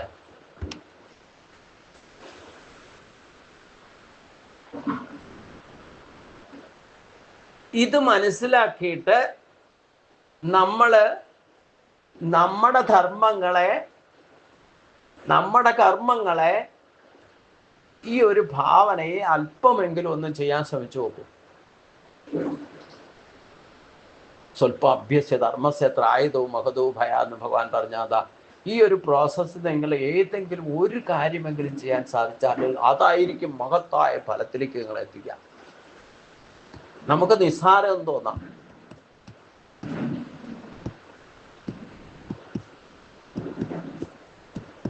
പക്ഷെ അത് മഹത്തായ ഒരൊറ്റ കാര്യം. നിങ്ങൾ പല കാര്യങ്ങൾ, നമ്മൾ എന്തെല്ലാം കാര്യങ്ങളാണ് രാവിലെ എഴുന്നേറ്റിട്ട് ഒരു ദിവസം തന്നെ ചെയ്യുന്നത് അല്ലേ. ചിന്തിക്കുന്നതും പ്രവർത്തിക്കുന്നതും പറയുന്നതും ആയിട്ടും പ്രവൃത്തികളും അവിചാരിതമായിട്ട് വന്നു ചേരുന്ന കർമ്മങ്ങളും അങ്ങനെ എന്തൊക്കെ എത്രയൊക്കെ കാര്യങ്ങൾ ഒരു ദിവസം തന്നെ ചെയ്യുന്നുണ്ട്. അത് കണക്കാക്കിയാൽ ഇതുവരെ ഈ ജന്മത്തിൽ നിങ്ങൾ എന്തൊക്കെ കാര്യങ്ങൾ ചെയ്തിട്ടുണ്ട്, എന്തൊക്കെ കാര്യങ്ങളാണ് കർത്തൃത്വ അഭിമാനത്തോടെയും ഇല്ലേ അഭിമാനം ഇല്ലാതെയും ഫലേച്ഛയോടുകൂടിയും ഫലേച്ഛ ഇല്ലാതെയും എന്തൊക്കെ ചെയ്തിട്ടുണ്ടെന്നൊന്ന് റീകളക്ട് ചെയ്യാൻ സാധിക്കുമോ? അതാണ് ഞാൻ പറഞ്ഞത്. ധർമ്മക്ഷേത്രമാകുന്ന ശരീരം കിട്ടിയിട്ട് ജീവിക്കാൻ ഉത്സാഹത്തോടുകൂടി വന്ന് ജനിച്ചിട്ട് ആ ധർമ്മത്തിന് ക്ഷതം വരാതെ ഇരുന്ന് പ്രവർത്തിക്കണം എന്നുണ്ടെങ്കിൽ ഭഗവാൻ നിസ്സംഗഭാവത്തിൽ അദാസീനെ പോലെ പ്രവർത്തിച്ചതുപോലെ നമ്മളും പ്രവർത്തിക്കണം.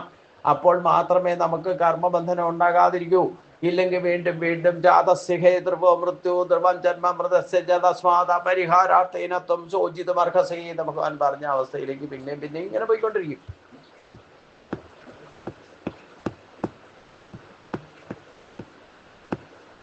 അപ്പൊ ഭഗവാന്റെ സാന്നിധ്യം മാത്രം കൊണ്ടാണ് ഇത്രയും കാര്യങ്ങൾ നടക്കുന്നതെന്ന് മനസ്സിലാവും. ഭയങ്കര ഒരു സിസ്റ്റമാറ്റിക് പ്രോസസ്സാണ്. നമുക്ക് അത്ഭുതം അതേപ്പറ്റി ഗഹനമായിട്ട് ഞാൻ പറഞ്ഞല്ലോ, നമ്മുടെ ശരീരത്തിന് തന്നെ പുനഃസൃഷ്ടി എന്ന് പറയുന്ന ഒരൊറ്റ കാര്യം ചിന്തിച്ചാൽ തന്നെ ഏറ്റവും വലിയൊരു പ്രോസസ്സാണ് നടക്കുന്നത്. അതൊക്കെ നോക്കിക്കഴിഞ്ഞാൽ, അത് കണ്ടുപിടിക്കാൻ സാധിച്ചാൽ, അത് ശരിക്ക് പ്രൂഫ് ചെയ്യാൻ സാധിച്ചു കഴിഞ്ഞാൽ ഈ അണുബാമ്പ് ഉണ്ടാക്കിയതൊക്കെ വെറുതെ നിസ്സാരാ. നമ്മളെ നശിപ്പിക്കാൻ തന്നെ ഉണ്ടാക്കി വെച്ചിരിക്കുന്ന സാധനം എടുത്തിട്ട് അത് പ്രയോഗിക്കില്ല, എന്നിട്ട് ഭീഷണിപ്പെടുത്താലും അതിലാണ് ബാക്കിയുള്ളത്. എന്നിട്ട് കേൾക്കുന്നവരും കൂടെ ഇരുന്ന് പേടിക്കുക. സംഗതിയൊന്നും നടന്നിട്ടൊന്നുമില്ല, ഉണ്ടാക്കി വെച്ചവർ തന്നെ ആകെ പ്രശ്നത്തിലാണ്.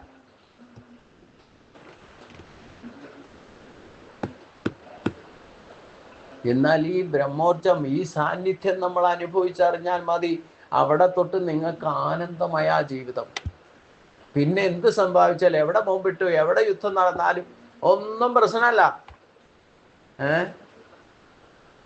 ഭൂമി കുലുങ്ങിയാലോ, കാറ്റടിച്ചാലോ, ഇതിനിടയ്ക്ക് നമ്മുടെ തലയിൽ വെള്ളം കയറിയാലോ എന്താ പ്രശ്നം? നമ്മുടെ കർമ്മം ബാക്കിയുണ്ട്, പോയിട്ട് ഓട്ടോമാറ്റിക് പ്രോസസ്സിൽ വീണ്ടും വരും. നമ്മളിപ്പോ അത് തന്നെ ചെയ്യുന്നുണ്ട്. നമ്മളിപ്പോ എന്ത് ഇഷ്ടമുള്ള കാര്യത്തിനോ, ആശുപത്രി കേസിനോ, എന്ത് കാര്യത്തിന് പോയാലും വേണ്ടില്ല, ഒരുങ്ങിക്കെട്ടി പോയി അത് തന്നെ ദൃഢനിശ്ചയം ചെയ്ത് പ്രീ പ്ലാൻ ചെയ്ത്, മഴയാണ്, അതാണ് ഇതാണ്, ഞാനിങ്ങനെ പോവാ എന്നൊക്കെ പറഞ്ഞു അവിടെ ഞാനും എൻ്റെയൊക്കെ വരും. എന്നിട്ട് അത് നിങ്ങൾ ഇനി പോയില്ലെങ്കിൽ എന്താ അവർക്കൊന്ന് തോന്നും എന്നൊക്കെ ന്യായീകരണം പറഞ്ഞിട്ട് പോയിട്ട് തിരിച്ചു വന്നാൽ പോയാലും പ്രത്യേകിച്ച് അവർക്കിപ്പോൾ കണ്ടാലും കണ്ടില്ലെങ്കിലും ഒക്കെ പ്രശ്നം. ഞാൻ ഇന്നലെ ആശുപത്രിയിൽ ഞാൻ പറഞ്ഞല്ലോ പോയി, അവിടെ ചെന്ന് കഴിഞ്ഞ് രോഗിയെ കണ്ടു, കുറച്ചു നേരം സന്തോഷമായിട്ടിരുന്നു. അപ്പം ആ അമ്മ എന്നോട് പറഞ്ഞു, ഇല്ലത്ത് പോയാൽ കുറച്ചു നേരം വേണമെങ്കിൽ കിടന്നുറങ്ങിക്കോളൂ. ഞാൻ പറഞ്ഞു, കിടന്നുറങ്ങാനാണെങ്കിൽ ഞാൻ ഇങ്ങോട്ട് വരേണ്ട ആവശ്യമുണ്ടോ? എനിക്ക് ആ മടത്തി കിടന്നുറങ്ങിയാൽ പോരെ?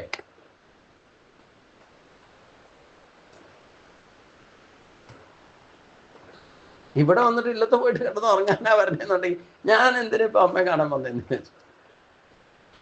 ഇങ്ങനെയൊക്കെ നിസ്സാര കാര്യത്തിലൊക്കെ നമ്മള് ഈ ആവശ്യമില്ലാതെ എക്സൈറ്റ്മെന്റിലേക്കൊക്കെ പോകും. എന്നിട്ട് മറ്റാരെങ്കിലും പറയണ കേട്ടിട്ട് എന്നാ പോയി കിടന്നുറങ്ങിയേക്കാൻ തോന്നിയാല് കിടന്നുറങ്ങും. അത് തന്നെ കാര്യം.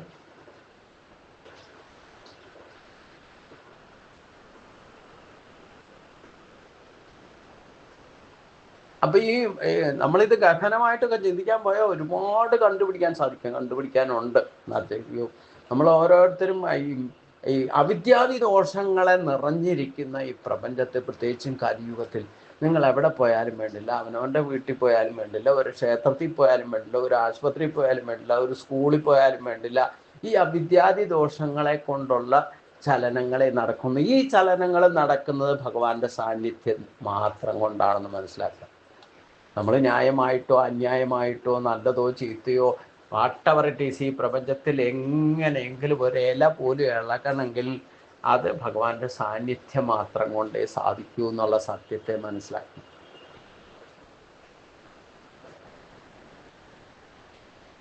ആ സാന്നിധ്യം മാത്രം കൊണ്ടാണ് ഈ പറയുന്ന അവസ്ഥ അത്രയും സംഭവിച്ചുകൊണ്ടിരിക്കുന്നത്. ഈ പറയുന്ന കോലാഹലങ്ങളൊക്കെ നമുക്ക് ചുറ്റും നടക്കുന്നതൊക്കെ, അത് പ്രകൃതിദത്തമായിട്ടായിക്കോട്ടെ, പ്രകൃതി ദുരന്തങ്ങളായിക്കോട്ടെ, നമ്മൾ ക്രിയേറ്റ് ചെയ്ത് കഴിയുന്ന ദുരന്തങ്ങളായിക്കോട്ടെ, ആശുപത്രി കേസുകളായിക്കോട്ടെ, ആക്സിഡന്റുകളായിക്കോട്ടെ, നമ്മുടെ കർമ്മങ്ങൾ സക്സസ് ആയി ഞാനത് ചെയ്തു ഇത് ചെയ്യുന്നു പറയുന്ന എല്ലാ ആധ്യാത്മിക കാര്യങ്ങളായിക്കോട്ടെ, എല്ലാം നടക്കുന്നത് ഭഗവാന്റെ സാന്നിധ്യം കൊണ്ട് മാത്രമാണെന്ന് മനസ്സിലാക്കുക. എന്നാൽ ഇതിലൊന്നും ഭഗവാൻ യാതൊന്നും അറിഞ്ഞ മട്ടൂല. മദാസീനെ പോലെ ഞാനൊന്നും അറിഞ്ഞില്ല രാമനാരായണ എന്ന ഭാവത്തിൽ ഇരിക്കുന്നതാണ് യഥാർത്ഥ ഈശ്വരത്വം. ഈ ഒരു ഭാവം നമുക്ക് കൈവരുത്താൻ സാധിച്ചാൽ നിങ്ങൾ ഈശ്വരനായി.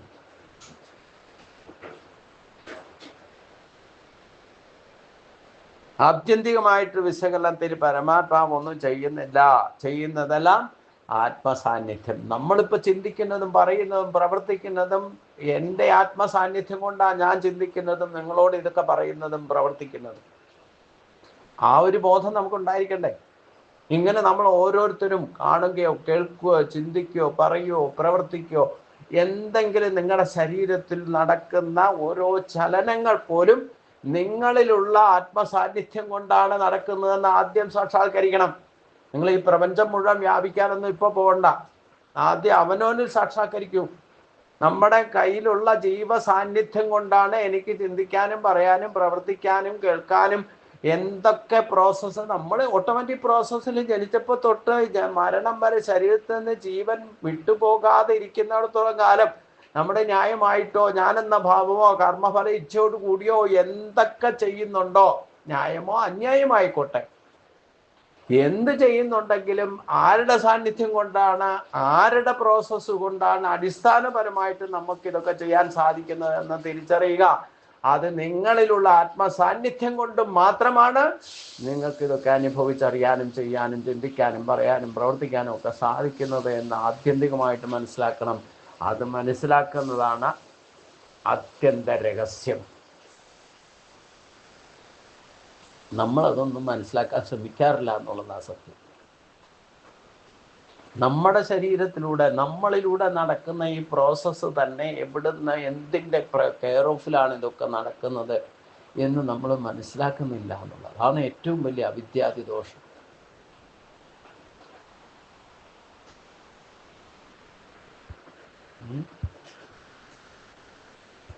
അതുകൊണ്ട് തന്നെ ഭഗവാൻ ഇനി പറയുന്നു, എന്താണ്?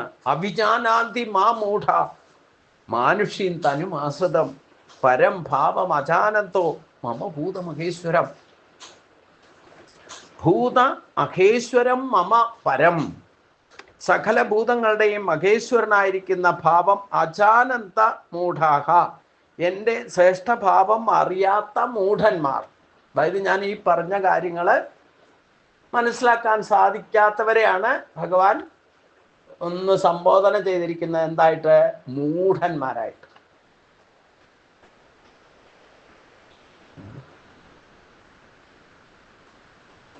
മാനുഷ്യം തനുമാശ്രിതം, മനുഷ്യദേഹത്തെ ആശ്രയിച്ചിരിക്കുന്ന മാം അഭിജാനാന്തി, മനുഷ്യദേഹത്തെ ആശ്രയിച്ചിരിക്കുന്നവൻ എന്ന് എന്നെ നിന്ദിക്കും. സകല ചരാചരങ്ങളുടെയും മഹേശ്വരനായിരിക്കുന്ന എൻ്റെ യഥാർത്ഥ സ്വരൂപം മനസ്സിലാക്കാൻ കഴിയാത്ത മൂഢന്മാർ മനുഷ്യദേഹത്തെ ആശ്രയിച്ചിരിക്കുന്നവനാണ് ഞാനെന്ന് കരുതിയിട്ട് എന്നെ നിന്ദിക്കും. യാഥാർത്ഥ്യം അറിയാത്തത് കൊണ്ട് അവഗണിക്കും. അവഗണന തന്നെ നിന്നയാണ്. ഇന്നലത്തെ നമ്മൾ ബ്രഹ്മാവിന് പോലും ഈ സംഗതി പറ്റി. വേദങ്ങളുടെ അധിപനാണ്, വേദസാരങ്ങളാണ്. വേദം ഉണ്ടായത് പോലും ബ്രഹ്മാവിൻ്റെ കൈകളിലാണ്. അറിവ്, വേദം എന്ന് പറഞ്ഞാൽ തന്നെ അറിവാണ്. എന്നിട്ട് അവിടെ ഭഗവാനെ നിന്ദിക്കുന്നതിന് തുല്യമല്ലേ ഒരു കാര്യം? ഭഗവാന്റെ സൃഷ്ടിപ്പെട്ട ബ്രഹ്മാവ് സൃഷ്ടിക്കാനുള്ള അധികാരം കിട്ടിയിട്ട് ആ ഭഗവാന്റെ കൂട്ടുകാരെയും ഭഗവാൻ ആരോടൊക്കെ യോജിച്ച് സാന്നിധ്യം മാത്രം കൊണ്ട് അവരെ സന്തോഷിച്ച് ഒന്നിച്ചിരുന്ന് ഭക്ഷണം കഴിക്കണം കണ്ടിട്ട് എന്തിനാണ് ബ്രഹ്മാവ് ഇതിനെയൊക്കെ മറയ്ക്കാൻ പോയത്? അവിടെ ബ്രഹ്മാവിനുണ്ടായത് ഒരു നിമിഷത്തേക്ക് മൂഢത്വമല്ലേ? ബ്രഹ്മാവിന് ഇങ്ങനെ മൂഢത്വം ബാധിച്ചെങ്കിൽ നമ്മളെ പോലുള്ളവർക്ക് മൂഢത്വം ഏത് നിമിഷവും വന്ന് ഭവിക്കില്ലേ?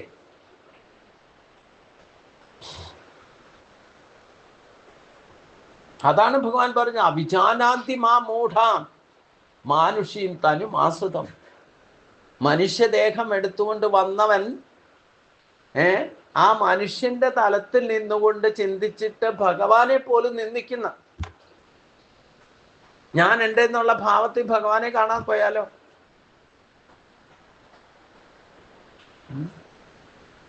ആ കാണാൻ പോകലാണ്. ഗുരുവായൂരപ്പനെ കാണാൻ പോയിട്ട് അവിടുത്തെ തിരക്കും ബഹളവും കണ്ടിട്ട് മിണ്ടാതെ തിരിച്ചു പോന്നിട്ട് പറയാണ്, ഭഗവാൻ ഇപ്പൊ എന്നെ കാണാൻ ഭാഗ്യം ഉണ്ടാവില്ല അല്ലേ എന്ന്. മൂഢത്ത് ആർക്കാ? ഭഗവാനാണോ അതേ ഈ പോയ ആൾക്കാണോ?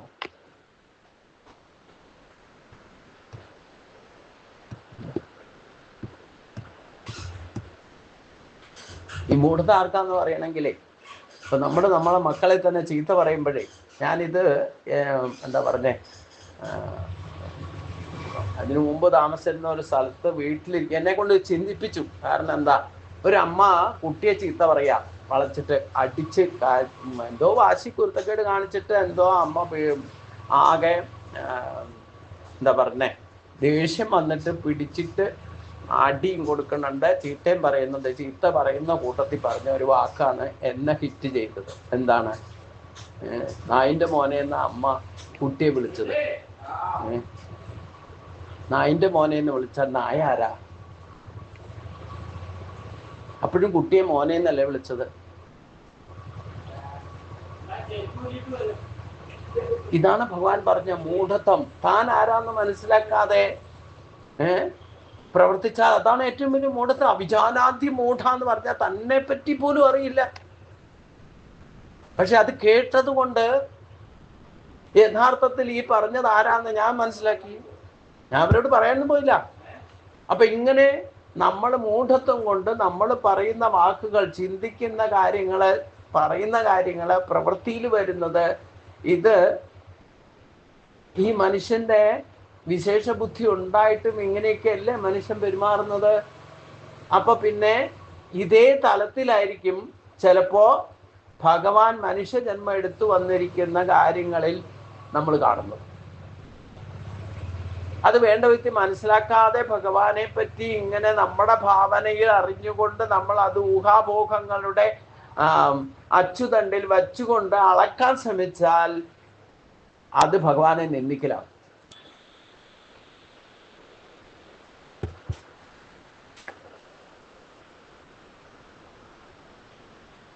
അല്ലാതെ നിന്ദിക്കാന്ന് പറഞ്ഞു കഴിഞ്ഞാൽ ഭഗവാനെ വന്നിട്ട് എഴുന്നേക്കാതിരുന്നോ, ഇല്ലെങ്കിൽ നമസ്കരിച്ചില്ല എന്നോ, ഇതൊന്നുമല്ല.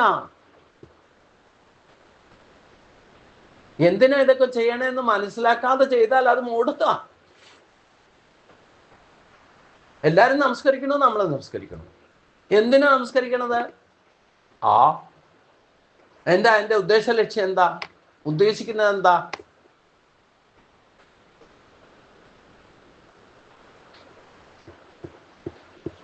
ഇങ്ങനെ ഒരുപാട് കാര്യങ്ങളാണ് ഈ മൂഢത്വം കൊണ്ട് നമ്മൾ ചെയ്യുന്നത്. അത് ഭക്തിയുടെ ഭാവത്തിൽ തന്നെ പലതും നമുക്ക് കണ്ടുപിടിക്കാൻ സാധിക്കും.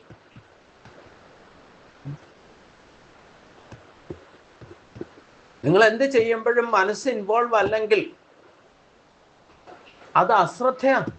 എന്ത് ചെയ്താലും വേണ്ടില്ല, ജപിക്കുകയാണെങ്കിലും വേണ്ടില്ല, നിങ്ങൾ ജപിക്കുന്നത് നിങ്ങൾ കേൾക്കുന്നില്ലെങ്കിൽ അശ്രദ്ധയാണ്. ബാക്കിയുള്ളവർ കേട്ടോ കേട്ടില്ലോ എന്നുള്ള ചിന്തിക്കേണ്ട എന്നർത്ഥം.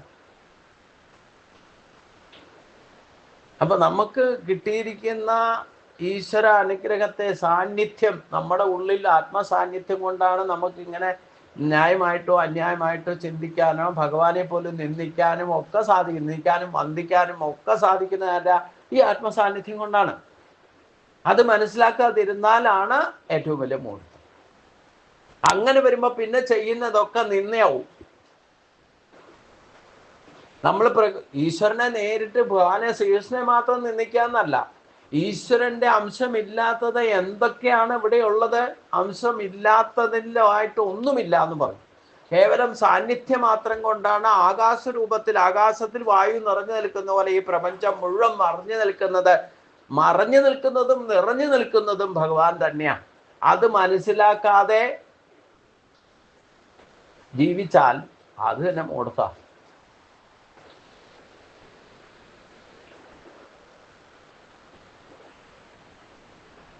നമ്മളിലുള്ള ഈശ്വര സാന്നിധ്യത്തെ നമ്മൾ മനസ്സിലാക്കാതെ ജീവിച്ചാൽ അത് മൂഢത. നമുക്ക് എവിടുന്ന ഈ ഞാനെന്നും എൻ്റെ എന്നുള്ള ബോധം ഉദിക്കുന്നത്, അത് എവിടുന്ന എന്ന് അറിയാതെ ഇരുന്നാൽ അത് ഏറ്റവും വലിയ അവിദ്യാദി ദോഷങ്ങൾ ഉണ്ടാക്കും. അത് മൂഢത. അവിദ്യാദി ദോഷങ്ങൾ എന്തുണ്ടാക്കുന്നോ, ക്രിയേറ്റ് ആകുന്നുണ്ടോ, അതൊക്കെ ദോഷമുണ്ടാക്കുന്നതാണെങ്കിൽ അത് മൂഢത്വമാണ്. മൂഢത്വം കൊണ്ട് ഒന്നേ സംഭവിക്കുള്ളൂ, ഒരു കാര്യം ഉറപ്പിച്ചോളൂ, നമ്മുടെ മൂഢത്വം കൊണ്ട് നമുക്ക് ശ്രദ്ധയില്ലാതെ എന്ത് ചെയ്താലും അതിൽ നിന്ന് നമുക്ക് ദോഷമുണ്ടാകും, ദുഃഖകാരണമായിട്ട്. മൂഢത്വം കൊണ്ട് വന്ന് ഭവിക്കുന്നതൊക്കെ നമുക്ക് ദുഃഖഹേതുക്കളായിട്ട് മാറും.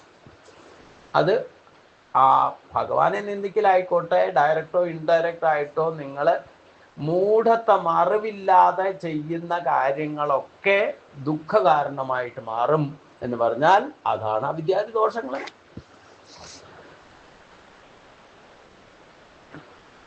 യാഥാർത്ഥ്യം അറിയാത്തത് കൊണ്ട് അവഗണിക്കാൻ ഇടവരും. യാഥാർത്ഥ്യം അറിഞ്ഞാലോ ഒരിക്കലും അവഗണിക്കില്ല. ആ അവഗണന തന്നെ നിന്ദിക്കലാണെന്ന് പറയും. അത് ഭഗവാൻ തെളിയിച്ചു തന്നിട്ടുണ്ട് അല്ലേ? ഭൃഗു മഹർഷി ഈ 3 പേര് ത്രിമൂർത്തികളിൽ ഏറ്റവും ശ്രേഷ്ഠനാണെന്ന് അറിയാൻ വേണ്ടിയിട്ട് ഓരോരുത്തരുടെ അടുത്ത് ചെല്ലുമ്പോഴും ആരാണ് വന്ദിച്ചത്, ആരാണ് നിന്ദിച്ചത് എന്നൊക്കെ തിരിച്ചറിഞ്ഞിട്ട് 3 ലോകത്തും പോയി അല്ലേ. 3ാമത്തെ ലോകത്തിലാണ് വിഷ്ണു ലോകത്ത് ചെല്ലുന്നത്. അവിടെ ചെല്ലുമ്പോൾ ഞാനൊന്നും അറിഞ്ഞില്ല രാമനാരായണ എന്ന് പറഞ്ഞ് അദാസീനായിരിക്കുന്ന യോഗനിദ്രയിൽ ഉറങ്ങിക്കിടക്കുന്നയാളെ ഈ ഭൃഗുമഹർഷിക്ക് പോലും മനസ്സിലായില്ല. അത് മൂഢത്തല്ലേ. എന്നിട്ട് ദേഷ്യം വന്നിട്ട്, മൂഢത്തം കൊണ്ട് ദേഷ്യം വന്നിട്ട് എന്താ ചെയ്തത്? വിഷ്ണുവിന്റെ നെഞ്ചത്ത് ചവിട്ട് കൊടുത്തു. നിന്ദിക്കലല്ലേ. ഈ കഥയിൽ നിന്നൊക്കെ നമുക്ക് എന്താണ് നിന്ന, എന്താണ് വന്ദിക്കലെന്ന് തിരിച്ചറിയണമെന്നുണ്ടെങ്കിൽ കാണണം. എന്തേ ബാക്കിയുള്ളടത്ത് പോയിട്ടുള്ള അനുഭവത്തിലും നിഷ്ഠൂരമായ അനുഭവമാണ് ഇവിടെ ഉണ്ടായത്. ഒരാൾ കിടന്നുറങ്ങാന്ന് പറഞ്ഞുകൊണ്ട് എന്താ ഒന്നും മനസ്സിലാക്കാതെ പോയിട്ട് ചവിട്ടുക. അവനവന്റെ ഭാവനയ്ക്കൊത്ത് മറ്റേയാള് പെരുമാറിക്കൊള്ള നിർബന്ധമുണ്ടോ? അപ്പൊ ഞാനിപ്പോ നിങ്ങളെ കാണാൻ ആരുടെയെങ്കിലും എടുത്തു വന്നിരുന്നുണ്ടെങ്കിൽ ഞാൻ എന്താണോ മനസ്സിൽ ഉദ്ദേശിച്ചത് അതേപോലെ നിങ്ങൾ പെരുമാറിക്കൊണ്ടെന്ന് എനിക്ക് വാശി പിടിച്ചിരുന്നാൽ അതങ്ങനെ ആയിക്കൊള്ളുന്ന നിർബന്ധമൊന്നുമില്ല.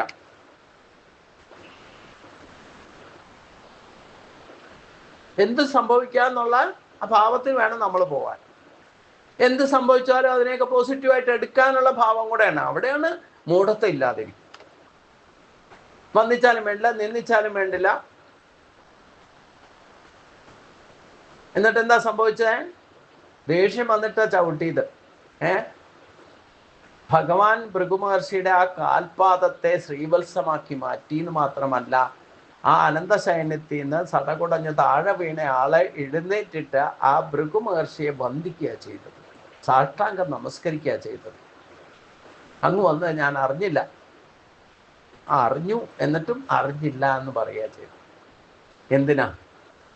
ഈ മുനിയെ അവഗണിക്കാതിരിക്കുന്നത്, വന്ദിക്കുന്നതിന് വേണ്ടിയിട്ട്. അതുകൊണ്ട് എന്താ മാറ്റം ഉണ്ടായത്? ഭൃഗുമഹർഷി പോലും ഞെട്ടിപ്പോയി. ചവിട്ട് കൊടുത്തിട്ട് ആളെ എഴുന്നേറ്റ് വന്നിട്ട് നമസ്കരിക്കുക, സാഷ്ടാംഗം നമസ്കരിക്കുക.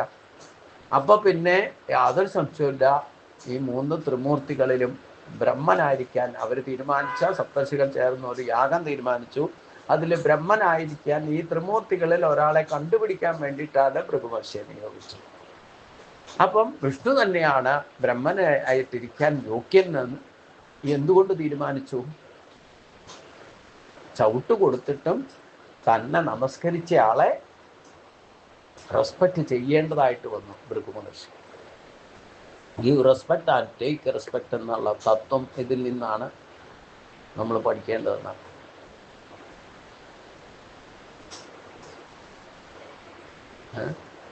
ആരെങ്കിലും കേട്ടിട്ടുണ്ടോ ചവിട്ട് കൊടുത്ത ആളെ നമസ്കരിക്കാൻ എഴുന്നേറ്റിട്ട്?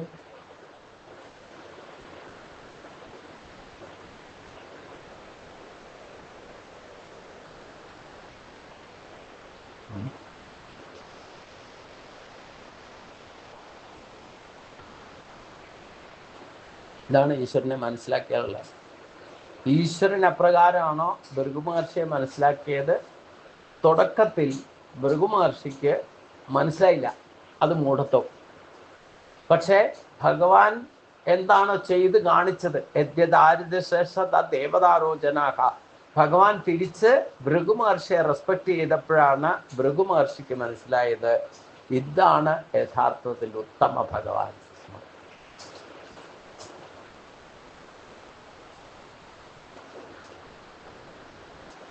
ബ്രഹ്മത്തെ ബ്രഹ്മനായിരുത്താൻ തീരുമാനിച്ചുകൊണ്ടാണ് ഭൃഗുമഹർഷി അവിടുന്ന് വിഷ്ണു സമേതനായിക്കൊണ്ട് യാഗശാലയിലേക്ക് തിരിച്ചെത്തുന്നത്. ഇവിടെയാണ് മൂഢത്വം ഉണ്ടാകുന്നതും മൂഢത്വം ഇല്ലാതെയാകുന്നതും. എങ്ങനെ? നമ്മളിലുള്ള മൂഢത്വം ഇല്ലാതെയാണെങ്കിൽ ആ ഈശ്വര കൃപ എപ്പോൾ ലഭിക്കുന്നോ അപ്പോൾ മാത്രമേ ഈ മൂഢത്വം ഇല്ലാതെയാകും. നമ്മൾ ഈ ഭൗതിക കാര്യങ്ങളിൽ മാത്രം ശ്രദ്ധിച്ചിരിക്കുമ്പോഴാണ് അത് മൂഢത്വമായിട്ട് മാറുന്നത്. ഇനി നമ്മുടെ ഏത് ഭാവത്തിലാണോ ഈശ്വരനെ കാണാൻ ശ്രമിക്കുമ്പോൾ അത് മൂഢത്വമായിട്ട് മാറും. നമ്മളെ തന്നെ അവഗണിക്കലായും. കാരണം ഈശ്വരന്റെ അംശമാണ് നമ്മളെ ചിന്തിപ്പിക്കുന്നതും പറയുന്നതും പ്രവർത്തിപ്പിക്കുന്നതും എന്നുള്ള ബോധം ഉണ്ടായാൽ പിന്നെ ഓട്ടോമാറ്റിക് ബാക്കിയൊക്കെ അവിദ്യാദി ദോഷങ്ങളൊക്കെ തന്നെ ഇല്ലാതെ വരും. ഇല്ലെങ്കിൽ എന്താ കുഴപ്പം?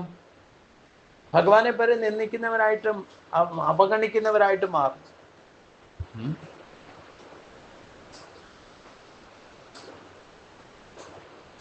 നമ്മൾ ഗുരുവായൂരപ്പനെ കാണാൻ പോയിട്ട് അവിടെ ബാക്കിയുള്ളവർ എന്താ ചെയ്യണേന്ന് നോക്കാൻ പോയി കഴിഞ്ഞാൽ പിന്നെ അത് അവഗണനല്ലേ, ഗുരുവായൂരപ്പനെ അവഗണിക്കല്ലേ ചെയ്യാ.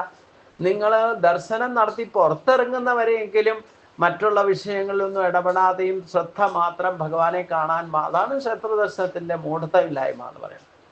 ഇല്ലെങ്കിൽ നിങ്ങൾ അവിടെ പോകുമ്പോൾ ദേവസ്വം എന്ത് ചെയ്തു, ഇല്ലേ ശാന്തിക്കാരെന്ത് ചെയ്തു, പ്രസാദം കിട്ടിയോ കിട്ടിയില്ലയോ, ഇല്ലെങ്കിൽ കൂടെയുള്ളവരെന്ത് ചെയ്തു, തൊഴുതോ തൊഴുതില്ലയോ, അവിടെ എന്ത് പറയുന്ന കേട്ടു, കാവൽക്കാരെന്ത് പറയും, ഇതൊക്കെ ശ്രദ്ധിക്കാൻ പോയി കഴിഞ്ഞാൽ അതൊക്കെ അവഗണനയാണ്, ഭഗവാനെ അവഗണിക്കല. അത് തന്നെ മൂഢതമാണ്. നിങ്ങൾ എന്ത് കാര്യത്തിന് പോയാൽ അത് ശ്രദ്ധ വയ്ക്കൂ.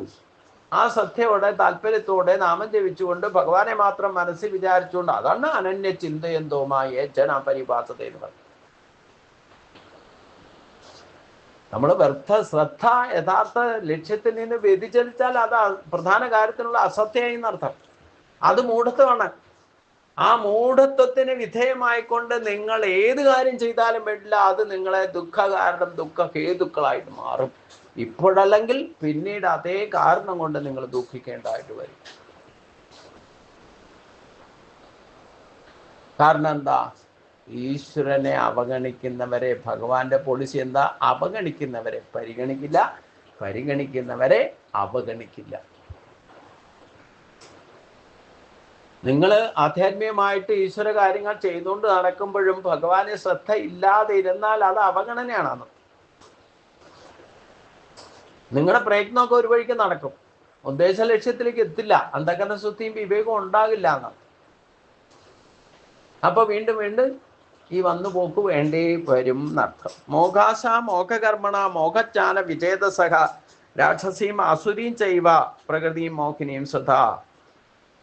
മോഘാശ മോഘകർമ്മണ, വ്യർത്ഥമായ ആശയുള്ളവരും പാഴ്വേല ചെയ്യുന്നവരും. മോഹജ്ഞാന വിജേതസൻ പറഞ്ഞ പാഴ്വേല ചെയ്യുക, നിഷ്ഫലമായ അറിവുള്ളവർ. അതായത് വേണ്ടത് വേണ്ട സമയത്ത് വേണ്ട പോലെ അറിയാതിരിക്കുക എന്നർത്ഥം. രാക്ഷസീം ആസുരി, രാക്ഷസന്മാരും അസുരർക്കും ചേരുന്ന മോഹിനിയും ച, മോഹകരവുമായിരിക്കുന്ന പ്രകൃതി ഏവ ആശ്രിത, പ്രകൃതിയെ തന്നെ ആശ്രയിച്ചവരും അത്രേ. അതായത് വ്യർത്ഥമായ ആശയുള്ളവരും പാഴ്വേല ചെയ്യുന്നവരും നിഷ്ഫലവുമായിരിക്കുന്ന അറിവുള്ളവരുമായിരിക്കുന്ന അവിവേകികൾ രാക്ഷസർക്കും അസുരന്മാർക്കും ചേരുന്ന തമോ ഗുണപ്രധാനവും രജോ ഗുണപ്രധാനവുമായിരിക്കുന്ന മോഹകരവും മായാ സ്വഭാവത്തെ തന്നെ ആശ്രയിച്ചവരത്രേ. അതായത് ആസുരി സമ്പത്തിന് വേണ്ടിയിട്ട് പ്രവർത്തിക്കുന്നവരുടെ ഒക്കെ ഈ ഭാവം പ്രശ്നം. അവര് രാക്ഷസ തുല്യരായിട്ടോ ആസുരി അവനെ രക്ഷിക്കുന്ന കാര്യം സാധിച്ചിട്ടുണ്ടെങ്കിൽ ഈ രാക്ഷസ ഭാവവും ആസുരി ഭാവവും ഒക്കെ അവരിൽ പ്രകടമാണ്. മനുഷ്യരുടെ ഇടയിൽ തന്നെ അങ്ങനെയുള്ളവരുണ്ട്. അങ്ങനെയുള്ളവർ ഒരിക്കലും ഈശ്വരനെ, അതായത് തമോ ഗുണ രജോ ഗുണ പ്രധാനികളായിട്ടിരിക്കുന്ന മനുഷ്യർക്ക് ഒരിക്കലും ഈശ്വരനെ പരിഗണിക്കാൻ സാധ്യമല്ല. അവർ ഈശ്വരന്റെ ശക്തി തന്നെ ഉപയോഗിച്ചുകൊണ്ട് ദുർവിനിയോഗം ചെയ്യും. എന്ന് പറഞ്ഞാൽ ഈശ്വരന്റെ സാന്നിധ്യം ഇല്ലാതെ അവർക്ക് ന്യായമോ അന്യായമായിട്ടുള്ള കർമ്മങ്ങൾ ചെയ്യാൻ സാധ്യമല്ല. അപ്പം ഈശ്വരന്റെ സാന്നിധ്യം കൊണ്ട് അതിനെ ദുർവിനിയോഗം ചെയ്യാന്ന് പറഞ്ഞാൽ ഈശ്വരനെ നിന്ദിക്കൽ തന്നെയാണെന്നർത്ഥം. അതായത് ഞാൻ പറഞ്ഞത് ഈ ബ്രഹ്മഹത്യ എന്ന് പറഞ്ഞാൽ, ബ്രഹ്മഹത്യാ പാപം എന്ന് പറഞ്ഞാൽ ഒരു ബ്രാഹ്മണനെ കൊന്നിട്ടുണ്ടാകുന്ന പാപം എന്നല്ല അർത്ഥം. അതും അതിൽ പെടും. എന്നാലും അതിലും വലിയ ബ്രഹ്മഹത്യ എന്ന് പറയുന്നത് ഓരോ മനുഷ്യരെന്നല്ല, ഓരോ ജീവജാലങ്ങളും ബ്രഹ്മത്വവും എന്താ പറയുക ബ്രാഹ്മണത്വവും ക്ഷത്രിയത്വവും വൈശ്യത്വവും ശൂദ്രത്വവും ഒക്കെ ഉണ്ട്. ഈ ഈശ്വരഭാവം എന്ന് പറയുന്നത് ബ്രഹ്മത്വമാണ്. ആ ഈശ്വരന്റെ സാന്നിധ്യം കൊണ്ടല്ലാതെ നമുക്ക് ചിന്തിക്കാനോ പറയാനോ പ്രവർത്തിക്കാനോ ഒരു ബ്രാഹ്മണനോ ക്ഷത്രിയനോ വൈശ്യനോ ശൂദ്രനോ ആർക്കും ഒരു സൂര്യചന്ദ്രാദി നക്ഷത്ര ഗോളങ്ങൾക്കോ പക്ഷി മൃഗാദികൾക്കോ സസ്യലതാദികൾക്കോ ഒരു നിമിഷം പോലും ചലിക്കാൻ സാധ്യമല്ല ഭഗവാന്റെ സാന്നിധ്യം കൊണ്ടാണ്. അപ്പൊ വിശേഷ ബുദ്ധിയുള്ള മനുഷ്യര് ഈ ഈശ്വരന്റെ സാന്നിധ്യം കൊണ്ടാണ്, അല്ലെങ്കിൽ സാന്നിധ്യം മാത്രം കൊണ്ടാണ് എനിക്ക് ചിന്തിക്കാനും പറയാനും പ്രവർത്തിക്കാനും സാധിക്കുന്നത് എന്ന് ബോധമില്ലാതെ തൻ്റെ ഇഷ്ടത്തിന് ഉപയോഗിച്ചാൽ അത് ബ്രഹ്മഹത്യ. ബ്രഹ്മത്തിന്റെ അംശമാണ് നമ്മുടെ ജീവനായിട്ടിരിക്കുന്നത്. അതിനെ ദുർവിനിയോഗം ചെയ്ത മൂഢത്വം കൊണ്ട് അത് മനസ്സിലാക്കാതെ ഉപയോഗിച്ചാൽ അത് ദുർവിനിയോഗം ചെയ്യാൻ ഇടവരും. ദുർവിനിയോഗം ചെയ്യുന്നത് ബ്രഹ്മഹത്യയായിരിക്കും. അല്ലാതെ ഒരു ബ്രാഹ്മണനെ കൊന്നാൽ മാത്രമൊന്നുമല്ല ബ്രഹ്മഹത്യ പാപം വരും. നമുക്ക് യഥാർത്ഥ ശക്തിയെ അവഗണിച്ചാൽ മൂഢത്വം വരും. മൂഢത്വം വന്നാൽ അത് ദുർവിനിയോഗം. അവിടെയും ഈ മൂഢത്വം കൊണ്ട് നമ്മൾ അറിവില്ലാതെ എന്ത് ചെയ്താലും ഈശ്വര സാന്നിധ്യം, ആത്മസാന്നിധ്യം ഇല്ലാതെ അത് ചെയ്യാൻ സാധ്യമല്ലല്ലോ. അപ്പൊ അതിനെ, ആ ആത്മസാന്നിധ്യത്തെ ദുർവിനിയോഗം ചെയ്യല്ലേ ചെയ്യാ. അപ്പൊ അതിന്റെ ദോഷം അനുഭവിക്കണ്ടേ, അതിന്റെ ദുഃഖം അനുഭവിക്കണ്ടേ? അങ്ങനെ ബ്രഹ്മഹത്യ പാപമൊക്കെ വരണേ.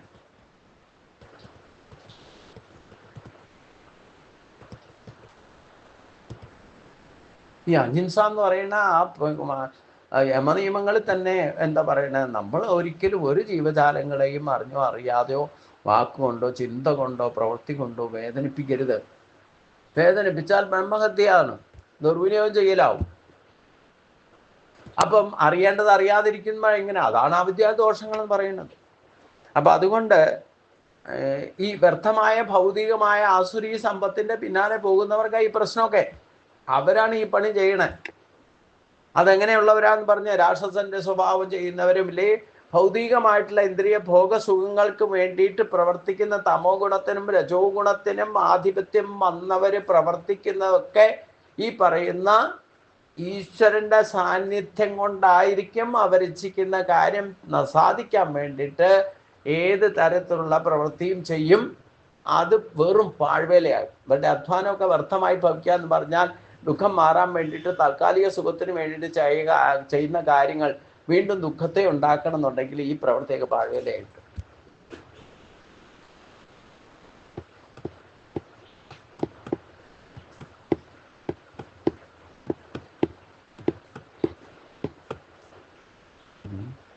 ഇപ്പൊ കഴിഞ്ഞ ദിവസം ഒരു വീട് പണിതു, തറപ്പണി നടന്നുകൊണ്ടിരിക്കുക. സോഷ്യൽ മീഡിയയിൽ കണ്ട സംഗതിയാ.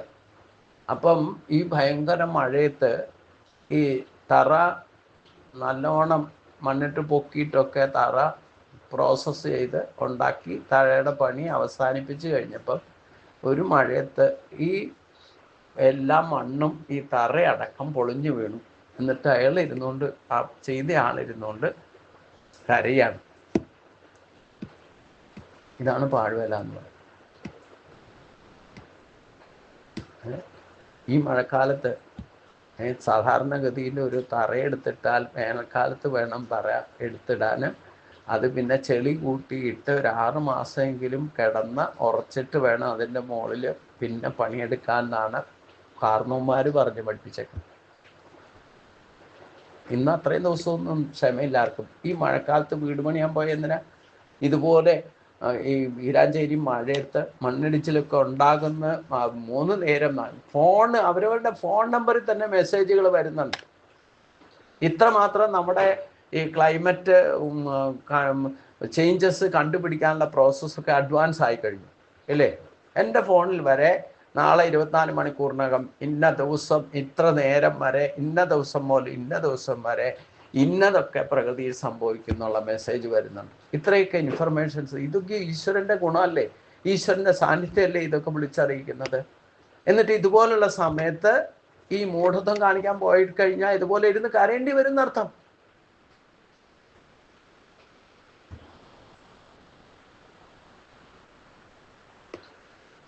ഇനി ഈ ചെയ്ത പണിയൊക്കെ രണ്ടാമത് ചെയ്യേണ്ടതെന്ന്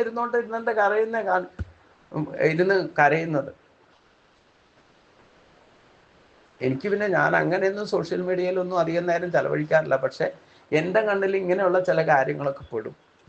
അപ്പോൾ അതേപ്പറ്റി ഞാൻ ചിന്തിക്കും, എങ്ങനെയാ പാഴ്വേല എന്ന് പറഞ്ഞ ഭഗവാൻ.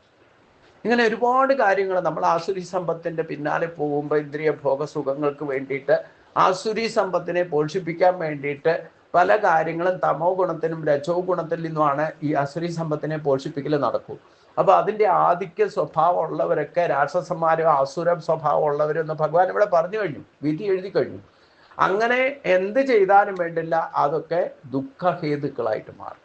അത് അവനവന് മാത്രമല്ല, ഈ രാക്ഷസ സ്വഭാവം, ഈ തമോ ഗുണവും രജോ ഗുണവും ആധിക്യമുള്ളവർ പ്രവർത്തിക്കുമ്പോൾ ഉണ്ടാകുന്നത് അറിഞ്ഞോ അറിയാതെയോ മറ്റുള്ളവരെയും കൂടെ കൂടത്തി ദുഃഖിപ്പിക്കാൻ ഇടവരും. അത് ഏറ്റവും വലിയ ബ്രഹ്മഹത്യയാവും.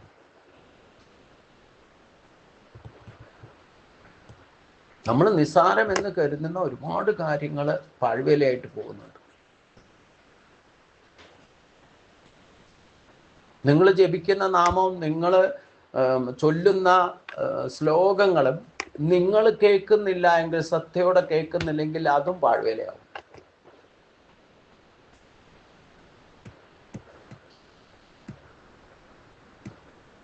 ഇപ്പൊ ഭൗതിക വസ്തുക്കളെ പറ്റി പറഞ്ഞാലോ, ഛേദിക്കുക, ഖേദിക്കുക, കുടിക്കുക, ഭക്ഷിക്കുക, അന്യന്റെ ധനം അപഹരിക്കുക എന്നിങ്ങനെയുള്ള സ്വഭാവമുള്ളവരും ക്രൂരകർമ്മങ്ങളും ചെയ്യുന്നവരാണ് ഇവിടെ അവിവേകികൾ എന്നുദ്ദേശിക്കുന്നത് എന്ന് ശങ്കരാചാര്യർ വ്യാഖ്യാനിച്ചിട്ടുണ്ട്. അതായത് തമോ ഗുണത്തിനും രജോ ഗുണത്തിനും ആധിക്യമായിട്ട് പ്രവർത്തിക്കുന്നവരൊക്കെ ഈ തരം പ്രവർത്തികൾ ചെയ്യും. അത് മറ്റുള്ളവരെ കൂടെ ദുഃഖിപ്പിക്കുകയും ചെയ്യും. അവസാനം ആത്യന്തികമായിട്ട് ഇവര് ഈ ചെയ്യുന്ന ആളും ദുഃഖിക്കേണ്ടി വരും. തമോ ഗുണവും രജോ ഗുണവും ആധിക്യം നമ്മുടെ സ്വഭാവത്തിൽ വന്നാൽ പിന്നെ ഈ സ്വഭാവം കാണിക്കൂ, യാതൊരു സംശയമില്ല. അല്പം പോലും സാത്വികം കിടക്കുന്നുണ്ടെങ്കിൽ പോലും ഇനി ഇങ്ങനെയൊക്കെ ചെയ്തിട്ട് അതിൽ നിന്ന് എന്തെങ്കിലും താൽക്കാലികമായിട്ട് സുഖം ലഭിക്കേണ്ടെങ്കിൽ അവിടെ സാത്വികത്തിൻ്റെ ശകലം പെർസെൻറ്റേജാണ് ഏത് തരത്തിലുള്ള സുഖം അനുഭവിക്കാൻ സാധിക്കുക. അപ്പോൾ സാത്വിക ഗുണമുണ്ട്, 3 ഗുണം ഇല്ലാതെ ഇരിക്കുന്നില്ലോ. പക്ഷെ അവൻ്റെ സ്വഭാവത്തിൽ ഏറ്റവും മികച്ചു നിൽക്കുന്നത് ഏതായിരിക്കും? തമോ ഗുണവും രജോ ഗുണമായിരിക്കും. അവർ ചെയ്യുന്ന ചിന്തയും പ്രവൃത്തിയും ഒക്കെ രാക്ഷസീയ ആസുരി ഭാവങ്ങളായിരിക്കും അവരിൽ പ്രകടമാക്കുക. അവിടെ ഉപയോഗിക്കുന്നതോ ജീവന്റെ സാന്നിധ്യം, ആത്മസാന്നിധ്യം കൊണ്ടാണ് ഇവരും പ്രവർത്തിക്കുന്നത്. അപ്പൊ ആത്മസാന്നിധ്യത്തെ ദുർവിനിയോഗം ചെയ്യലാകും. അതിൻ്റെ ദോഷവും കൂടെ മൂഢത്വം കൊണ്ട്, അതാണ് മൂഢത്വം എന്ന് പറഞ്ഞാൽ അവിദ്യാദി ദോഷങ്ങൾ ഉണ്ടാക്കും.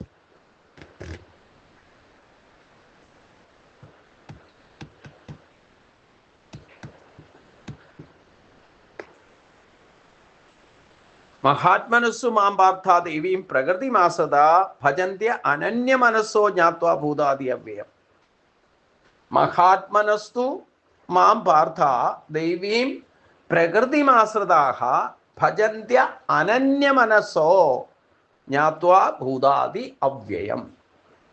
ഹേ പാർത്ഥ, അല്ലയോ അർജുന, മഹാത്മാക്കളാകട്ടെ, എന്നാൽ ഇതിൽ നിന്ന് വ്യത്യസ്തമായിട്ട് ഇതുവരെ പറഞ്ഞ നെഗറ്റീവിനെ പോസിറ്റീവ് ആക്കാണ് ഭഗവാൻ. എങ്ങനെയാണ് മൂഢത്വം കൊണ്ട് അവരെന്താണ് ചെയ്യുക, എങ്ങനെയാണ് അവർക്ക് ദുഃഖം വരുന്നത്, ഇല്ലെങ്കിൽ അവർക്ക് ജീവിതം വീണ്ടും വീണ്ടും ജനിക്കാൻ ഇടവരുന്ന പ്രോസസ്സ് എങ്ങനെ നടക്കുന്നു, ആ ബ്രഹ്മഹത്യാ പാപം വരെ മൂഢത്വം കൊണ്ട് സംഭവിക്കും എന്ന് ഭഗവാൻ ഇവിടെ പറയുന്നുണ്ട്. എന്നാൽ അതിന് നേരെ അതേ കാര്യം മറ്റൊരാൾ ചെയ്താൽ, ആര് ചെയ്താൽ? മഹാത്മാക്കൾ ചെയ്താൽ, മഹാത്മാക്കളാകട്ടെ ദൈവീം പ്രകൃതി മാശ്രിത, ദൈവീയമായ പ്രകൃതിയെ ആശ്രയിച്ചവരായിട്ട്, അതായത് ദൈവിക സമ്പത്തിനെ ആശ്രയിച്ചുകൊണ്ട് മാത്രമേ നമുക്ക് ആസുരി സമ്പത്തിനെ പോലും വേണ്ട വിധത്തിൽ ഉപയോഗിക്കാൻ സാധിക്കും. ഒന്നും ഉപയോഗിക്കരുതെന്ന് ഭഗവാൻ പറഞ്ഞിട്ടില്ല. എല്ലാം ആസ്വദിച്ചോളൂ, എല്ലാം അനുഭവിച്ചോളൂ. പക്ഷെ ദൈവിക സമ്പത്തിനെ ആശ്രയിച്ചുകൊണ്ട്, അതിനെ പോഷിപ്പിച്ചുകൊണ്ടായിരിക്കണം, ഈശ്വര സാന്നിധ്യം നിലനിർത്തിക്കൊണ്ടായിരിക്കണം ഇതിനെ ഉപയോഗിക്കാൻ. രജോ ഗുണത്തിനും തമോ ഗുണത്തിനും അടിമയാകരുത്. സത്വഗുണത്തിൽ ഉറച്ചു നിന്നുകൊണ്ട് ദൈവിക സമ്പത്തിനെ പോഷിപ്പിക്കണം. അപ്പം നമുക്ക് അനുഭവിക്കുന്നിടത്തോളം, ജീവിക്കുന്നിടത്തോളം കാലത്തും അനായാസേന, സ്വയം ബുദ്ധിമുട്ടാതെ, മറ്റൊരാളെ ബുദ്ധിമുട്ടിക്കാതെ ഈ പ്രകൃതിയുടെ പ്രോസസ്സിൽ നമുക്കും പങ്കാളിയാകാൻ സാധിക്കും. അതിനോ ദൈവീ പ്രകൃതി മാശ്രിത ഭജന്ത്യ അനന്യ മനസ്സോ, അങ്ങനെയുള്ളവരായിരിക്കും ഭജന്ത്യ അനന്യ മനസ്സോ ജ്ഞാത്വാ ഭൂതാദി അവ്യയം. അപ്പോൾ അങ്ങനെയുള്ള അനന്യ മനസ്സ് എന്ന് പറഞ്ഞാൽ മാം അവ്യയ ഭൂതാദീം ജ്ഞാത്വാ, എന്നെ നാശമില്ലാത്ത ഭൂത കാരണമായി അറിഞ്ഞിട്ട് അനന്യ മനസ്സാ ഭജന്തി, അനന്യ ചിന്ത, അന്യ ചിന്ത കൂടാതെ ഭജിക്കുന്നു. അല്ലയോ അർജുന, രാഗദ്വേഷാദികൾ വെടിഞ്ഞ് അന്ധകരണ ശുദ്ധി നേടിയിട്ടുള്ള മഹാത്മാക്കൾ ദൈവികമായ സ്വഭാവം, സമം, ദമം, ദയ, ശ്രദ്ധ മുതലായ ലക്ഷണങ്ങളോടിയ സ്വഭാവത്തെ ആശ്രയിച്ചുകൊണ്ട് സർവഭൂതങ്ങൾക്കും ആദികാരണം ആണ് ഞാനെന്നറിഞ്ഞിട്ട് എന്നെ അന്യചിന്ത കൂടാതെ ഏകാഗ്രതയോടെ ഭജിക്കുന്നു. അപ്പൊ ആരാണ് നിന്ദിക്കുന്നു എന്ന് പറഞ്ഞു? നിന്ദിക്കാനിട വരുന്നത് തന്നെ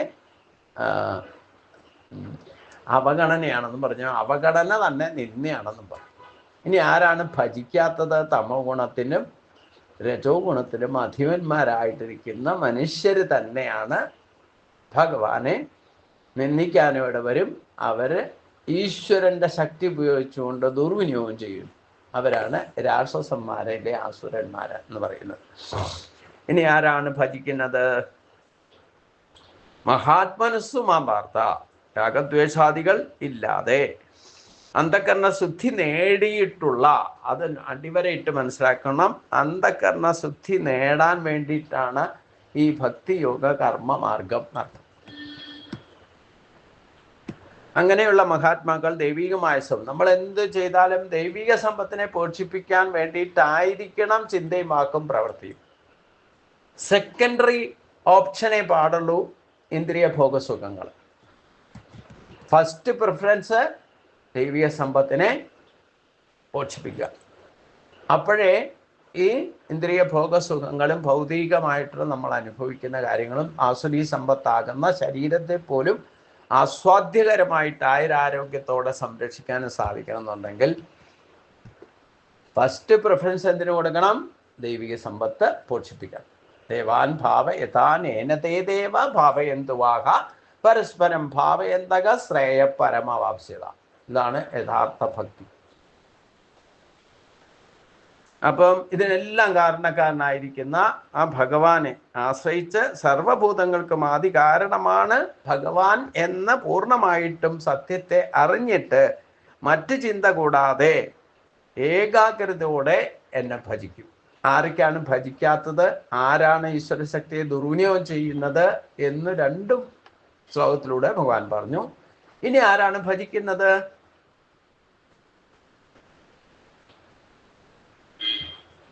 നമ്മൾ അങ്ങനെയാണോ ഭജിക്കണേ? ആരാണ് ഭജിക്കുന്നതെന്ന് ഭഗവാൻ ചോദിക്കുമ്പോൾ നമ്മൾ അങ്ങനെയാണോ ഭജിക്കണേ? എങ്ങനെയാണ് ഭജിക്കണത്?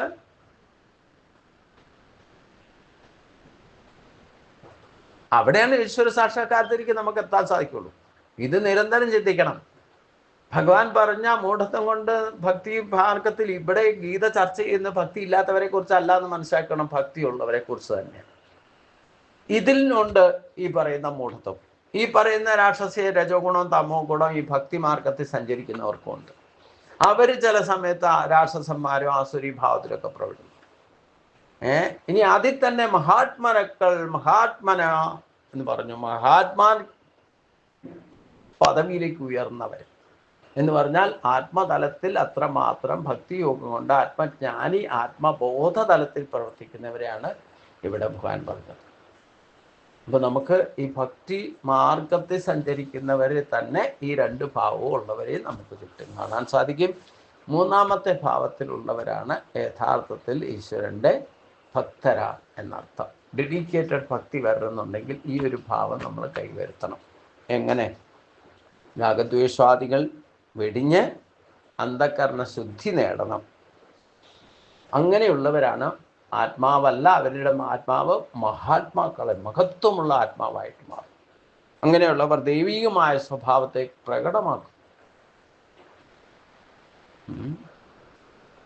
ആശ്രയിച്ചുകൊണ്ട് സർവഭൂതങ്ങൾക്കും ആദികാരണമാണ് ഞാനെന്ന് അറിഞ്ഞിട്ട് എന്നെ അന്യചിന്ത കൂടാതെ ഭരിക്കുന്നവരായിട്ട് മാറും. അങ്ങനെയുള്ള മഹാത്മാക്കളെ കാണുക, അവരുടെ സാന്നിധ്യം അനുഭവിക്കുകയൊക്കെ ചെയ്യാൻ സാധിച്ചാൽ തന്നെ ഈ ബാക്കി ഉള്ളവർക്ക് പോലും, സാധാരണക്കാർക്ക് പോലും അതിൽ നിന്നൊരു പോസിറ്റീവ് എനർജി കിട്ടാനിട വരും. അതുകൊണ്ടാണ് അനുഗ്രഹം എന്ന് പറയുന്നത്. സത്സംഗം, അവരുടെ ചിന്തയായിക്കോട്ടെ, വാക്കായിട്ട്, പ്രവൃത്തി ആയിക്കോട്ടെ, അതിൽ നിന്നും ഭക്തർക്ക് യഥാർത്ഥ റൂട്ട് തെളിയിച്ചു കൊടുക്കാൻ സാധിക്കും. അവരെ കൊണ്ട് സാധിക്കും. അവരെയാണ് ഭഗവാൻ പോലും സജ്ജനങ്ങൾ എന്ന ലിസ്റ്റിൽപ്പെടുത്തി വെച്ചിരിക്കുന്നത്. സജ്ജനങ്ങൾക്ക് ദോഷം ഉണ്ടാക്കാൻ ആര് ശ്രമിച്ചാലും ഭഗവാൻ സമ്മതിക്കുകയില്ല. പരിത്രാണായ സാധൂനാം വിനാശായ ചതുർകൃതാം ധർമ്മ സംസ്ഥാപനാർത്ഥായ സംഭവാമി യുഗേ യുഗേ.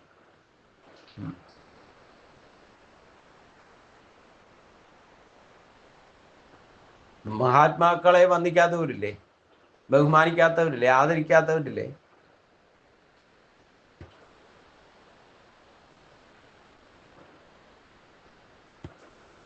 അവര് പ്രത്യക്ഷ മനുഷ്യ ദൈവങ്ങളാണെന്ന് പറഞ്ഞിട്ടായിരിക്കും ചിലപ്പോൾ നിന്ദിക്കണത് അല്ലേ? മനുഷ്യ ദൈവമാണ്, എന്താ സംശയം? അത് മനസ്സിലാക്കാത്തതുകൊണ്ടല്ലേ.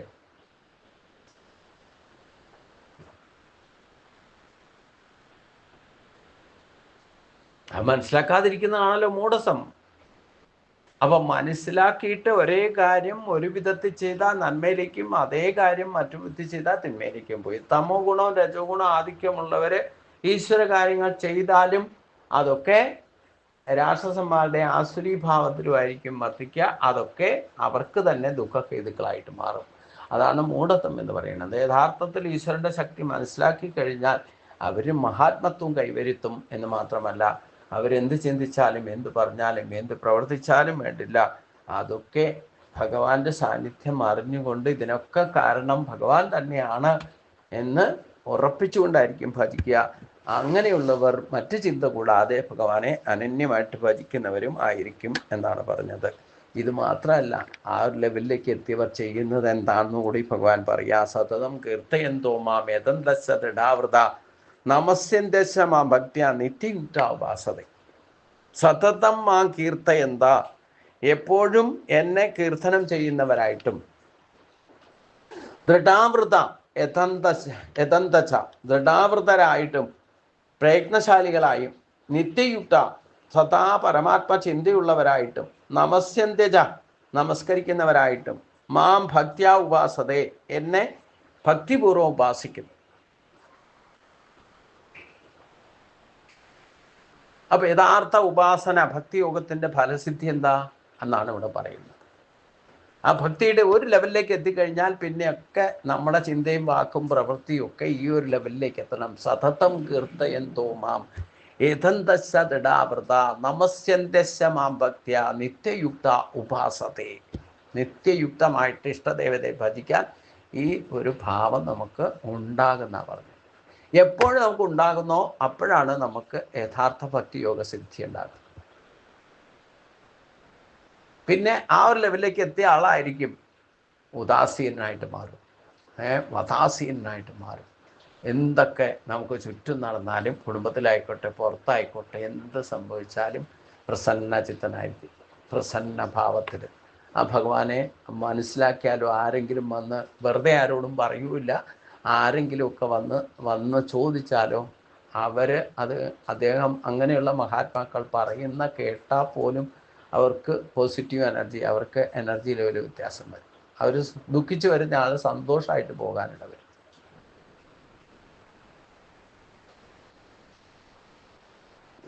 ഒരു കുടുംബത്തിൽ ഒരാളെങ്കിലും ഈ ഒരു ലെവലിലേക്ക് എത്തിയാൽ മതി, ആ കുടുംബം രക്ഷപ്പെടും. അദ്ദേഹത്തിൻ്റെ ജീവിതകാലമെങ്കിലും അതിൻ്റെ പ്രോസസ്സ് നമുക്ക് അറിയാൻ സാധിക്കും ഓട്ടോമാറ്റിക്കായിട്ട്. നമ്മളിപ്പോൾ എഴുന്നേറ്റ് ഇവിടെ ഇരുട്ടാണ്, ഒരു ലൈറ്റ് ഇട്ടു, ഞാനാ ഇട്ടെന്ന് അവകാശം പറയാം. പക്ഷെ ആ ലൈറ്റ് ഇട്ടത് ഞാനാന്ന് അവകാശം പറഞ്ഞാലും കുഴപ്പമൊന്നുമില്ല.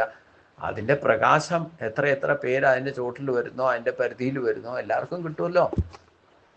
അവർക്ക് അതിൻ്റെതായ അനുഭവം കിട്ടുമ്പോൾ പിന്നെ അവർ ഈ പറഞ്ഞ രീതിയിൽ സതതം കീർത്തയന്തോ മാം യതന്തച്ച, എനിക്കറിയില്ല എന്താ സംഭവിച്ചതെന്ന് അറിയില്ല, പക്ഷേ ഞാൻ ഉദ്ദേശിച്ച കാര്യമൊക്കെ നടന്നു. ഇതാണ് സതതം കീർത്തയന്തോ മാം എന്ന് പറഞ്ഞു. ഭഗവാനെ അറിഞ്ഞോ അറിയാതെയോ നമ്മുടെ അനുഭവത്തിലൂടെ പഠിച്ചിട്ട് ഭഗവാനെ കീർത്തിക്കുന്ന അവസ്ഥ ഉണ്ടാകുക. ഇങ്ങനെയുള്ളവർ ഇതേ പ്രോസസ്സിൽ അനുഭവത്തിലെത്തിയെന്നവരെ എല്ലാവരും പരസ്പരം ബോധിപ്പിച്ച് സതതം കീർത്തയന്തോ മാം യതന്തസ്സ ദൃഢാവൃത. ഇനി അടുത്ത അധ്യായത്തിലും ഭഗവാൻ ഒന്നോടെ സ്പഷ്ടമാക്കി തരുന്നുണ്ട് ഈ കാര്യം. മച്ചിത്ത മദ്ഗതപ്പാണ ബോധയന്ത പരസ്പരം എന്ന് പറഞ്ഞിട്ട്. നമ്മൾ ഭക്തിയുടെ ഒരു ലെവലിലേക്ക് എത്തിക്കഴിഞ്ഞാൽ പിന്നെ ഇതൊക്കെ കേൾക്കാനും പറയാനും ഈ വിഷയങ്ങൾ കൈകാര്യം ചെയ്യാനും ആയിരിക്കും നിങ്ങൾക്ക് ഇതുവരെ കിട്ടാത്ത ഒരു ശാന്തിയും സമാധാനവും സംതൃപ്തിയും ലഭിക്കുന്നത്. ബാക്കി ഭൗതിക ഭോഗസുഖങ്ങളിൽ ഒന്നും ആയിരിക്കില്ല എന്നർത്ഥം.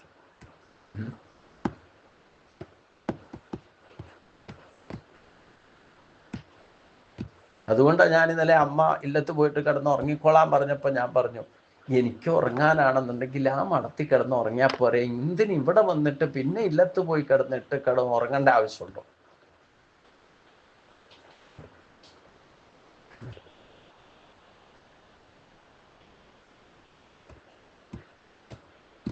ഇന്നലെ ശനിയാഴ്ച ആയിട്ട് ഒന്നും കഴിക്കണ്ട. അപ്പോൾ ഒന്നും കഴിക്കുകയും വേണ്ട. ഇല്ലത്ത് പോയിട്ട് വല്ലതും കഴിച്ചു, എനിക്ക് കഴിക്കാൻ പറ്റില്ല. എനിക്കിഷ്ടം പോലെ വല്ലതും കഴിക്കാനാണെന്ന് വെച്ച് കഴിഞ്ഞാൽ എന്നാൽ പുറത്ത് പോയിട്ട് കഴിച്ചോളൂ, ഹോട്ടലുണ്ട് ഇവിടെ, വെജിറ്റേറിയൻ ഹോട്ടൽ, അവിടെ പോയിട്ട് കഴിച്ചോളൂ. ഞാൻ പറഞ്ഞു എനിക്കിന്ന് ഭക്ഷണം കഴിക്കേണ്ട ദിവസം അതും കൂടെ കണക്കാക്കി ഞാൻ പോന്നേക്കണം. ഇനി ഭക്ഷണം ഇഷ്ടമുള്ളത് കഴിക്കണം എന്ന് വെച്ച് കഴിഞ്ഞാൽ എന്തിനിപ്പോൾ ഹോട്ടലിൽ പോയി കഴിഞ്ഞാൽ വീട്ടിലുണ്ടാക്കി മണത്തിലുണ്ടാക്കി കഴിക്കാറുണ്ട്, അതുണ്ടാക്കി കഴിക്കാമല്ലോ. എന്താ വേണ്ടതെന്ന് വെച്ചാൽ ഉണ്ടാക്കി കഴിക്കാം അല്ലേ? മസാല ദോശ വരെ വേണമെങ്കിൽ ഉണ്ടാക്കി കഴിക്കാം. കടയിൽ പോയാൽ മാത്രമേ കിട്ടുള്ളൂ എന്ന് പറയണം. അതിലും നന്നായിട്ട് നമുക്ക് ഉണ്ടാക്കി. ഞാൻ ഇന്നലെ വേറൊരു അനുഭവം കൂടെ ഞാൻ പറയാം. ഞാൻ ഇന്നലെ ഇനി ഇവിടെ വന്നിട്ട് ഉണ്ടാക്കിയിട്ടൊക്കെ കഴിക്കണമെന്ന് ഉദ്ദേശമുണ്ട്. സന്ധ്യ ഒരു ഹോട്ടലിൽ കയറി ഒരു നെയ് റോസ്റ്റ് കഴിച്ചേക്കാമെന്ന് വിചാരിച്ചു. അത് കഴിച്ചിട്ട് എനിക്ക് പകുതി പോലും ഒരു കഷ്ണം കഴിക്കേണ്ടി വന്നുള്ളൂ, ഉപേക്ഷിച്ച് പോരേണ്ടി വരും. മനസ്സോടെ കയറിയതാ. നമ്മൾ താല്പര്യമില്ലാത്ത കാര്യം ചെയ്യാൻ പോയി കഴിഞ്ഞാൽ അവിടെ ഭഗവാൻ ചോദ്യം ഇടും. എന്തെങ്കിലും അനുഭവം ഉണ്ടാക്കുക. എന്താ കാരണം എന്ന് വെച്ച് കഴിഞ്ഞാൽ അത് പച്ച കടിച്ചിട്ട് നിവൃത്തിയില്ലായിരുന്നു. ഞാൻ എന്നിട്ട് വെയിറ്ററെ വിളിച്ചിട്ട് പറഞ്ഞു, ഇത് നിങ്ങൾ തന്നെ ഒന്ന് കഴിച്ചു നോക്കാൻ പറഞ്ഞു. ഞാൻ അതിൻ്റെ കുറ്റം എന്താന്ന് പറയുന്നത്, നിങ്ങൾ കഴിച്ചു നോക്കൂ, ഇത് ഇങ്ങനെയാണ് ദോശ ഉണ്ടാക്കുക. ഞാൻ പോയി അടുക്കളയിൽ പോയിട്ട് ഉണ്ടാക്കി കൊണ്ടുവരാമെന്ന് ഞാൻ പറഞ്ഞു. വേറെ ഉണ്ടാക്കി കൊണ്ടുവരാം വേണ്ടാന്ന് പറഞ്ഞു എനിക്ക്. ഞാൻ ഒന്നാമത് തന്നെ മനസ്സോടെ കയറി. ഇങ്ങനെയാണ് ഹോട്ടലിൽ കയറിയാലുള്ളത്. നമ്മൾ എന്നിട്ട് പൈസ കൊടുത്തല്ലോ, അവർക്ക് എന്ത് തോന്നുന്നു, നമ്മൾ പ്രതികരിക്കാനുള്ള മടികൊണ്ട് അത് കഴിച്ചിട്ട് പോന്നാൽ അതിൽ 50% പച്ച മാവാണ്. പുറമേ നിന്ന് നോക്കുമ്പം റോസ്റ്റ് ചെയ്തിട്ടുണ്ട് പറയും. റോസ്റ്റ് ആണല്ലോ എന്ന് പറഞ്ഞു. ഞാൻ പറഞ്ഞു നിങ്ങൾ കഴിച്ചു നോക്കാൻ പറഞ്ഞു. റോസ്റ്റ് ആണെങ്കിൽ നിങ്ങൾ കഴിക്കാൻ പറഞ്ഞു. വേറെ ഉണ്ടാക്കി കൊണ്ടുവരാം വേണ്ടാന്ന് പറഞ്ഞു. വേണ്ട.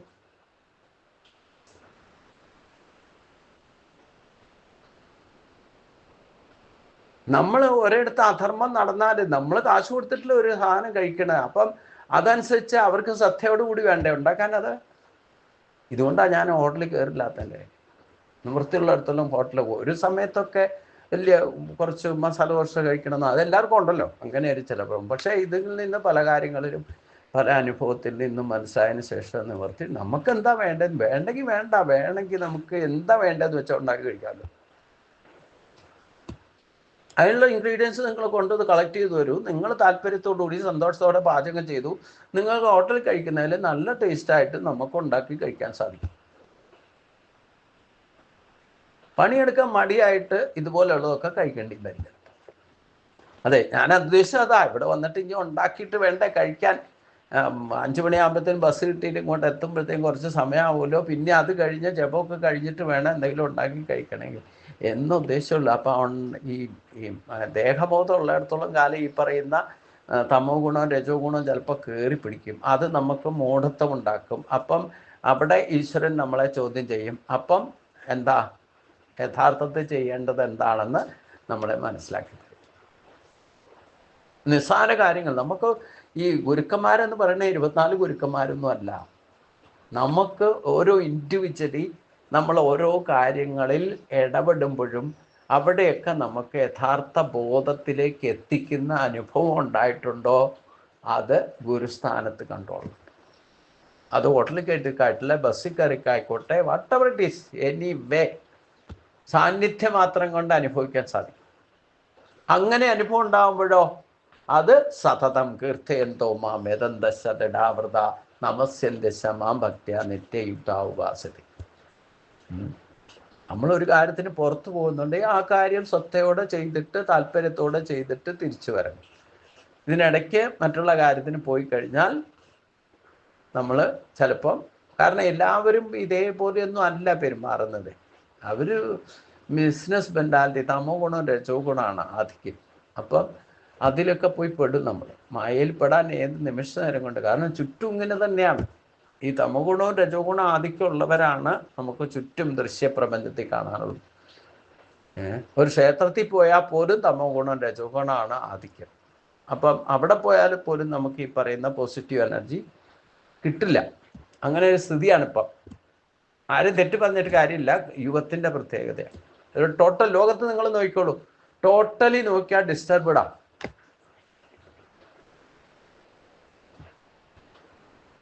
അത് കാലാവസ്ഥ കൊണ്ടാകാം, പ്രകൃതി ദുരന്തങ്ങളെ കൊണ്ടാകാം, മനുഷ്യൻ തന്നെ ക്രിയേറ്റ് ചെയ്യുന്ന ദുരന്തങ്ങളാകാം, യുദ്ധമാകാം, എന്തൊക്കെ പറഞ്ഞാൽ ഇപ്പം പിന്നെ ആൾക്കാർ നാശമില്ലാതെ കൊണ്ടുപോയി ഇടുന്നവൻ മരിക്കൊന്നുമില്ല. അതേപോലെ തന്നെ പണ്ട് ഈ എന്താ പറയുക മഹാഭാരത യുദ്ധത്തിലൊക്കെ ഉപയോഗിച്ചിരുന്ന ടെക്നോളജിയൊക്കെ ഉപയോഗിക്കാൻ തുടങ്ങി. ഈ ആരോ ശരവർഷം പോലെയാണ് ഇപ്പം ഡ്രോണുകൾ വിടുന്നത്, അല്ലേ? ശരവർഷം പോലെ. ശരവർഷം പോലെ എന്ന് പറഞ്ഞാൽ മനസ്സിലായില്ലേ എങ്ങനെ? പണ്ട് ഫ്ലൈറ്റുകൾ പോയിട്ട് അതിൽ പൈലറ്റും ഒക്കെ മരിക്കും ചിലപ്പോൾ പോയിട്ട് വെടിച്ചിട്ട്. ഇതിപ്പോൾ ഒന്നും പ്രശ്നമില്ല. നമ്മൾ ശരം കൊടുക്കുന്ന പോലെ കയ്യിൽ നിന്ന് വിട്ടാൽ പോയി, അത് അവിടെ പോയി ലക്ഷ്യത്തിൽ പോയിട്ട് പതിക്കുകയും ചെയ്യും. അതാണ് ഏറ്റവും വലിയ മനുഷ്യൻ്റെ കണ്ടുപിടുത്തം. മോശമൊന്നുമില്ല. അതായത് മഹാഭാരത യുദ്ധം നടന്ന കാലത്ത് ഉപയോഗിച്ചിരുന്ന ടെക്നോളജിയൊക്കെ ഇപ്പോൾ ഉപയോഗിക്കാൻ തുടങ്ങിയെന്നർത്ഥം.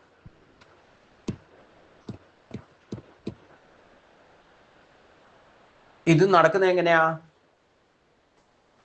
ആത്മസാന്നിധ്യം ഇല്ലാതെ ഈ കണ്ടുപിടുത്തോ ഈ ഉപയോഗവും ഒന്നും നടക്കില്ല. ഇതിൻ്റെയൊക്കെ പിന്നിൽ പ്രവർത്തിക്കുന്ന ഒരു മനുഷ്യ മനസ്സുണ്ട്, മനുഷ്യൻ്റെ ബുദ്ധിയുണ്ട്, മനുഷ്യൻ്റെ ശക്തിയുണ്ട്.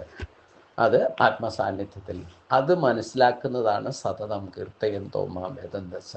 ഈ പ്രകൃതിയിൽ ഈ നമുക്ക് ചുറ്റും നമ്മുടെ ഉള്ളിലോ പുറത്തോ എന്തെങ്കിലും സംഭവിക്കുന്നുണ്ടെങ്കിൽ അത് ഭഗവാന്റെ ആത്മസാന്നിധ്യം ഇല്ലാതെ സംഭവിക്കില്ല എന്ന് നിങ്ങൾ ബോധ്യം വരികയും അത് മറ്റുള്ളവരെ മനസ്സിലാക്കി കൊടുക്കുകയും ചെയ്യുന്ന പ്രോസസ്സാണ് സതതം കീർത്തയന്തോ മാം യതന്തസ. ദൃഢവ്രതന്മാരായിരിക്കുന്ന ഭക്തിയുള്ളവർക്ക് ഇങ്ങനെ എവിടെ എന്ത് അനുഭവം ഉണ്ടായാലും അതൊക്കെ ഈശ്വരൻ്റെ ഭാവത്തിലേക്ക് എത്തിക്കാൻ സാധിക്കുകയും മറ്റുള്ളവരെ ബോധവൽക്കരിക്കാൻ അത് ഉപയോഗിക്കാൻ സാധിക്കുകയും ചെയ്താൽ അതാണ് സതതം കീർത്തയന്തോ മാം. അവരാണ് ദൃഢവ്രതന്മാരായിരിക്കുന്ന ഭക്തരായിട്ട് മാറുക. നമസ്യന്ത്യച്ച മാം ഭക്തിയ നിത്യയുക്താവാസത. അവരായിരിക്കും നിത്യയുക്തമായിട്ട് നൈമിത്യ കർമ്മങ്ങളിലൂടെ ഈശ്വരനെ ഉപാസിക്കുന്നവർ എന്നർത്ഥം. അങ്ങനെയുള്ള മഹാത്മാക്കൾ ആധ്യാത്മിക കാര്യങ്ങളിൽ വളരെ നിഷ്ഠയുള്ളവരായിരിക്കും. ഏത് കാര്യം ചെയ്താലും എന്തനുഭവം ഉണ്ടായാലും ഭഗവാനെ കീർത്തിക്കുന്ന വിധത്തിലേക്ക് ഉറച്ച നിഷ്ഠയുള്ളവരായിരിക്കും. അവര് അതിനു വേണ്ടിയിട്ട് പ്രയത്നശാലികളായിരിക്കും.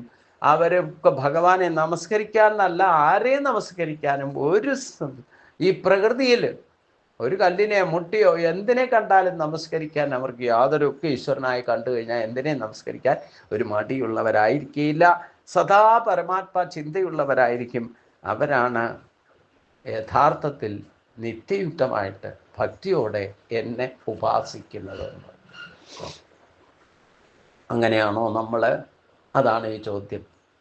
ഇത്രയൊക്കെ പറയുമ്പോൾ നമ്മൾ അങ്ങനെയാണോ എന്ന് ചിന്തിക്കണം.